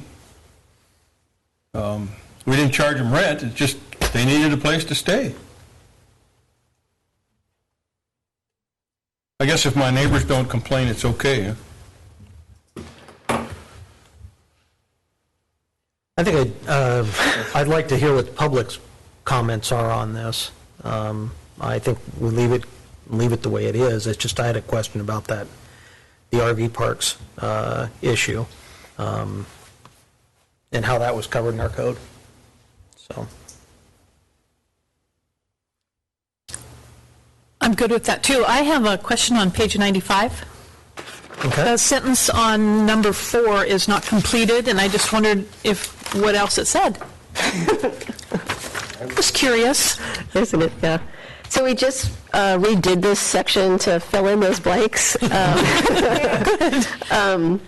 So basically what it says is that you need to meet the snow load and, was it wind? And wind load. That's an existing code. I don't think any tiny home will be able to meet insulation standards. So we're just specifying what part of the code you actually have to meet. And so I wasn't sure which pieces were going to go in there, so now we know. And the next time you see this, it'll be filled in. And is there a lot limit size or maximum or minimum or whatever here for tiny homes? For tiny homes? No, it would be allowed in residential, and then also it would be allowed as an accessory dwelling unit. So if you already had a big house and you have the room to put a little house, you could do that. Okay. And then I noticed, too, on the next page, there's a reserve. Actually, it's not the next page. It's page 98. There's a reserve on the cottage housing. Do we actually have a listing for cottage housing? I know a couple of years ago, Sitka was trying to do some cottage-sized lots. I don't know if they ever did them or not, but is this something you're still working on? Or something we're not going to worry about yet? Yes, all of those. All of the above? So it's something that just takes a little bit more, takes more time. And so I kind of ran out of time on filling in more things. But you would want to do cottage housing. It's usually done as an infill. So like downtown, if there's a vacant lot, it normally wouldn't be able to take 3 or 4 houses, but you could do some sort of cottage housing there, and then you would allow them to put in 3 or 4 small houses. So you'd have to lay out, what that would look like and the standards for that and the, maximum lot coverage and all of that kind of thing. And there's a few good model codes around from down south, and it's just the process of looking for it and applying it here and changing it to fit. And so I want to save the space for it, but... Yeah, I'm intrigued by it. I know that when they originally were talking about it in Sitka, they were talking about 50 by 50 lots. Yeah. And clustering them, and Yeah. it sounded interesting. They're pretty neat. In some First-time places- home builders and retired people maybe, or single people. Yeah, and in some places they have like a larger house that just has, like a big kitchen and dining area. So if you want to have friends over, you can use the big house, but then your house is a little bit smaller and maybe can't accommodate a bunch of folks, and they have those kinds of arrangements. And it's kind of an interesting concept, yeah. They weren't as small as tiny houses. They were more like 800 maybe square feet, something like that, but it's still very livable. Right, Dave? Yes.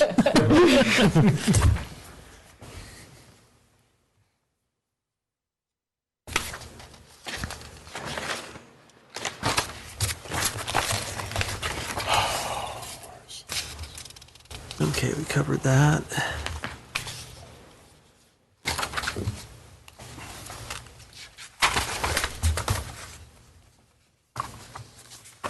Are we doing the whole? The next one that I have was historic district standards. Okay. I don't know if anybody had anything before page 126. I'll thumb through real quick and see, but I don't think I did. I think we covered most of what I had comments on. Didn't work.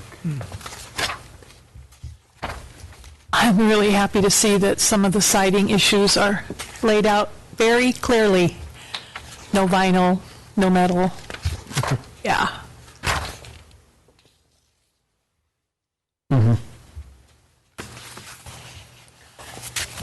I think it's good, but I think it's something that we need to get some buy-in from the community on.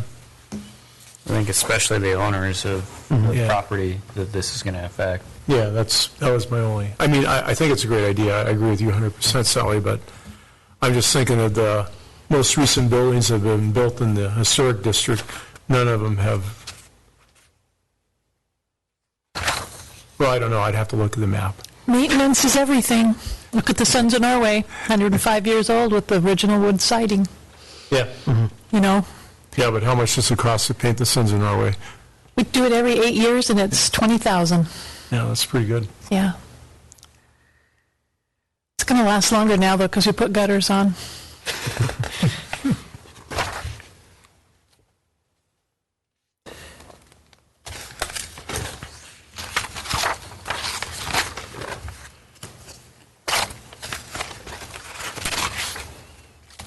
Next section, anybody's got a comment on, or?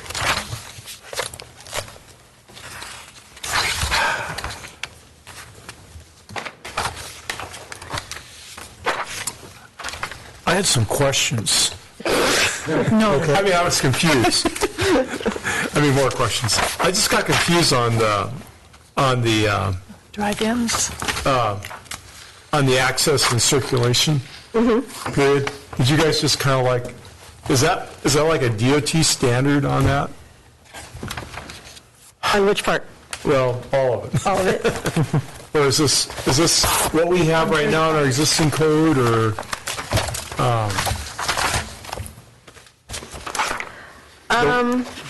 Or, No, we don't have this in our existing code. okay. Yeah.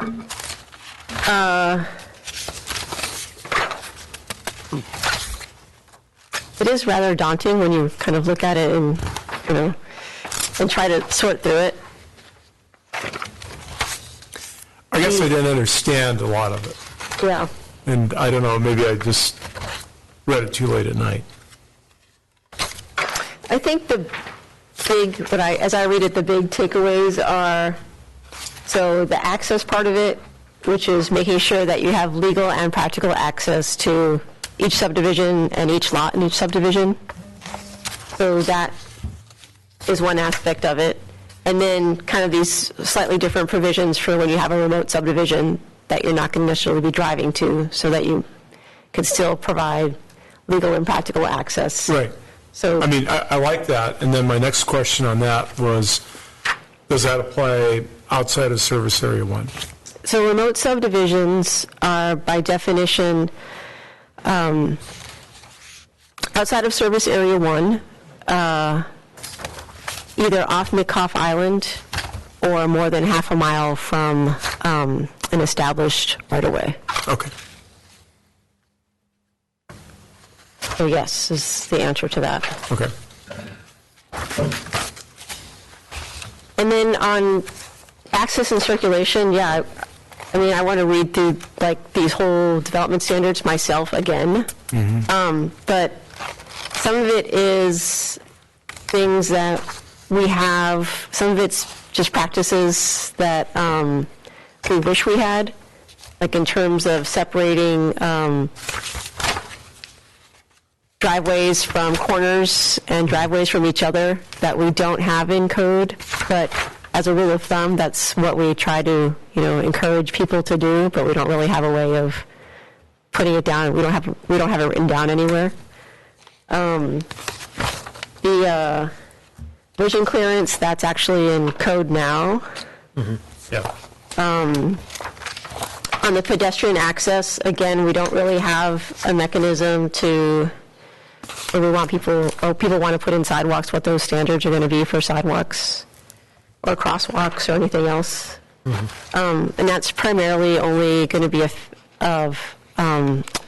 for a major commercial development. But I'm going to double check that and make sure I'm saying that accurately, that you wouldn't have, so it's for large format developments.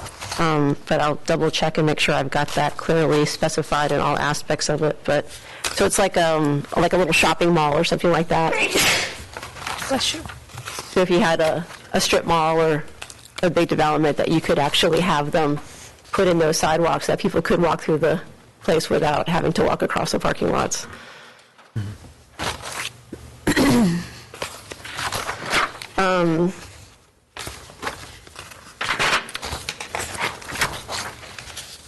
And then the ADA, just having, if you put in sidewalks and driveways, that you're going to comply with ADA. And then a lot of it also is if you're going to have loading and delivery areas, to make sure that there's adequate turning and adequate spaces for those kinds of things, and they're not going to be hazards to pedestrians. It's a lot of language, I think, to do safety things. Yeah, I mean, that's what it seemed. That's what I Yeah, wondered if but I don't, I haven't, I had Carl read it, but he hasn't read the most recent version, and that still needs to happen. Okay.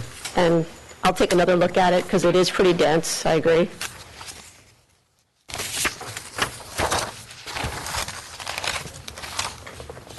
And then while we're on the vehicle part, on parking, I was just confused, like hotel, motels, and similar uses, 0.75 spaces per guest room. I mean, that'd be kind of hard to apply towards the Tides, the Scandia, or any of the larger B&Bs right now. I mean, the assumption is, being on an island, most people aren't accessing these facilities by car. So it seems like it might be a little, Yeah, 6:30. oh, it's just your check, make sure you're still alive.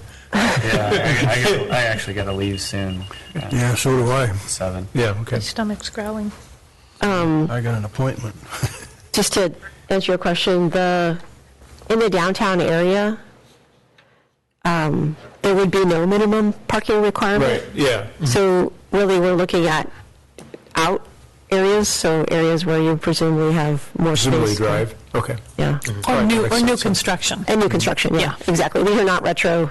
Right, yeah, no, I Yeah, understand. yeah. Yeah. Hammer work. yeah, And right. definitely not in the downtown core area. That's just a burden that isn't going to be able to be met, even if it's new construction in the downtown area. We wouldn't Right. be applying that. Yeah. Yeah.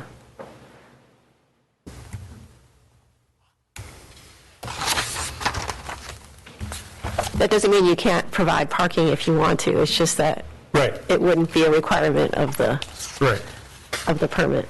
Yeah, I knew you weren't going to go through and, tell them they have to provide more parking spaces. I got that. I just wondered, and I could see if somebody wanted to build a hotel out of that.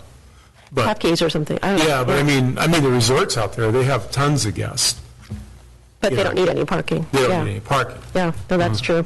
I guess you could always apply for a variance, Right. and demonstrate. There's actually some things in here, I believe, that Yeah, talk I saw about, the- yeah, Exceptions and reductions to to off-street parking. reductions, yeah, Page 150. right. And I know, like, the Tides Inn did realize that they needed more parking and bought that lot across the street, and it's got 10 spaces, I believe. Yeah. So again, there's no minimum, but there's also no maximum, Right. yeah.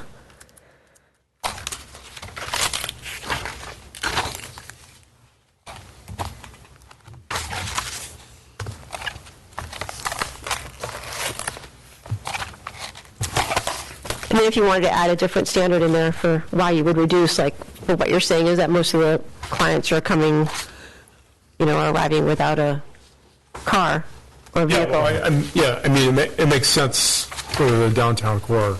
And then obviously if you're going outside of the downtown area, then the assumption would be you need a car. Yeah.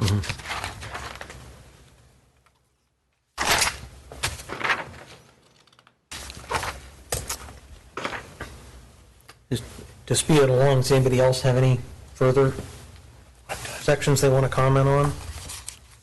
I'm just amazed at all the work you guys have done. Truly. Good job, Joe. Liz, Yes. it is a little heavy reading, though.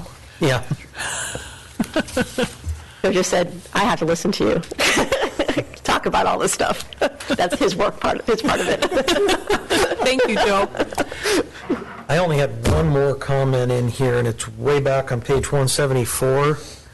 And you have a section,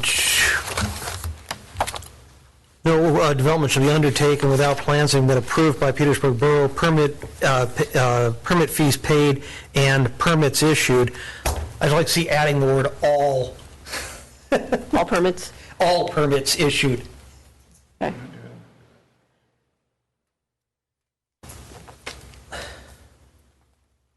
Yeah, I got some of them. Yeah.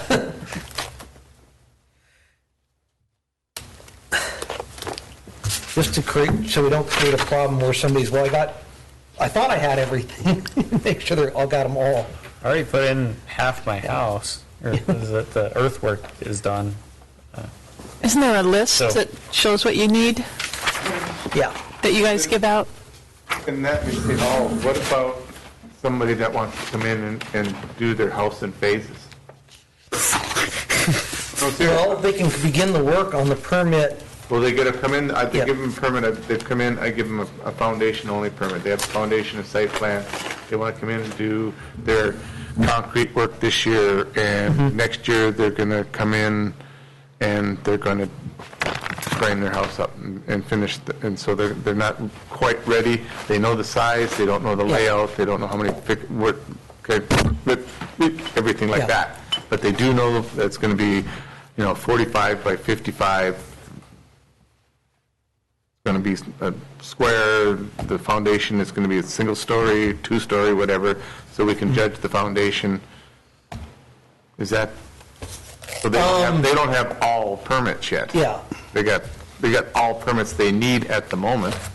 Well, maybe we should phrase it that way then. I mean, All if- permits needed for that phase. And then things like... I think it's just- Okay, we'll it's- work on that. Yeah, I'll work on it. No, I just want to make sure that it's See, if not... we get into an area where it's Yeah. they don't have permits that they need from, say, the state or from other... Core. Or Yeah. Core or whatever. Yeah, it says, well, no development to all permits, because they're, at that Yeah. point in time, they don't have, Yeah. they don't have water, they don't have sewer, Yeah. they don't have, they Yeah. might have a temporary power pole, Yeah. so they're not, Yeah. But yet, I don't want to limit somebody from, We don't want to limit somebody, but we want to make sure that they're not skipping a step, and then we got to go back, oops, we've got something, we've got to have you go back and Or take they're care of asking it. we for just, variance. we try to do that, I just don't want that Yeah. all where it Yeah. screw everybody. They don't want to tear their anybody else. sheetrock off, but Right. We don't want to have a situation where we have to go backwards, is what I'm concerned about there. Maybe you could just add the word appropriate. That could be, yeah. Maybe. Rather than all Yeah, unnecessary permits, yeah. yeah. I don't think- I just want to make sure that there's something there that, you know. To my knowledge, we've never been bit by that, by somebody phasing a house like that, so. yeah, I just Okay. want to make sure that everything's covered. we got bit. Where I did? No, we did. When we built our house 16 years ago, From we were told we didn't need a core permit, but when the core came, they told us we needed one. No. And we were already built. And we had to quickly get Rick Braun out and I don't think I remember put that. something together, and it took us about 3 days, and they approved us, so it was well done, but we still needed it. Yeah.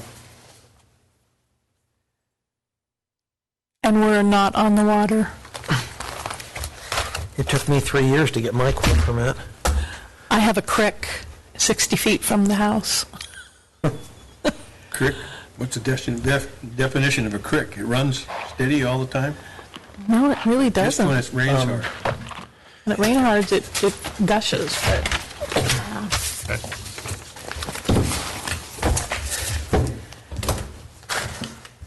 is our work complete?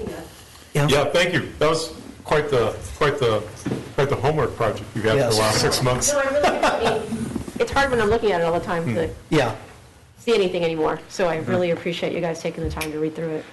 so, I'm duly surprised you did read it, Dave. It was an effort, Joe. I know, with hardly any pictures either. Yeah, I know.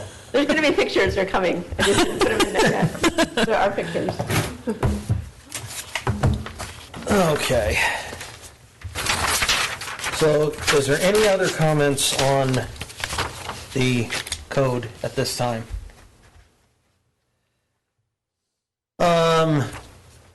Public outreach efforts, the So, flyers we've got. Very quickly, Okay, at the very back of your packet, starting on page 37 to 44, there's one-page summaries of what I think are the highlights. of- yeah. Oh, yeah. Excellent.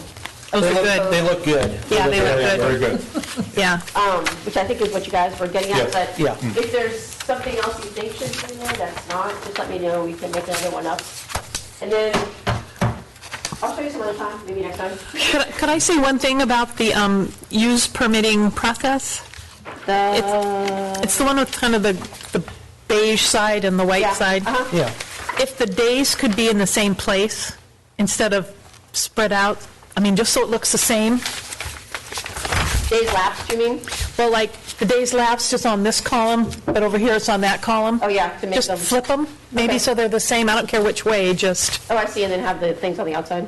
yeah. Okay, I can do that.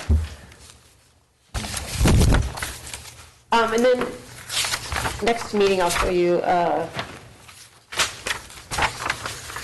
I'm building a whole section of the borough website that's called Comprehensive Plan Implementation, and it's all about the new code, and has frequently asked questions. It has copies, we'll have copies of the code, it'll have copies of these one-page things, and then a schedule of the public hearings, and where to ask questions, where to submit comments in writing, online, email, what meetings to come to, da da da da da da. And so that'll all be online when we start before we start our process. So, and maybe next meeting I can show you that, but not tonight, okay. because it's late. Really? Not tonight? It's December, you will be here December 19th. All right, well, I know, I can show you special. I can, Motion to thank you, adjourn. everybody, for grinding through this. And do we have a motion to adjourn? Motion to adjourn. Second. All in favor? Aye. Aye.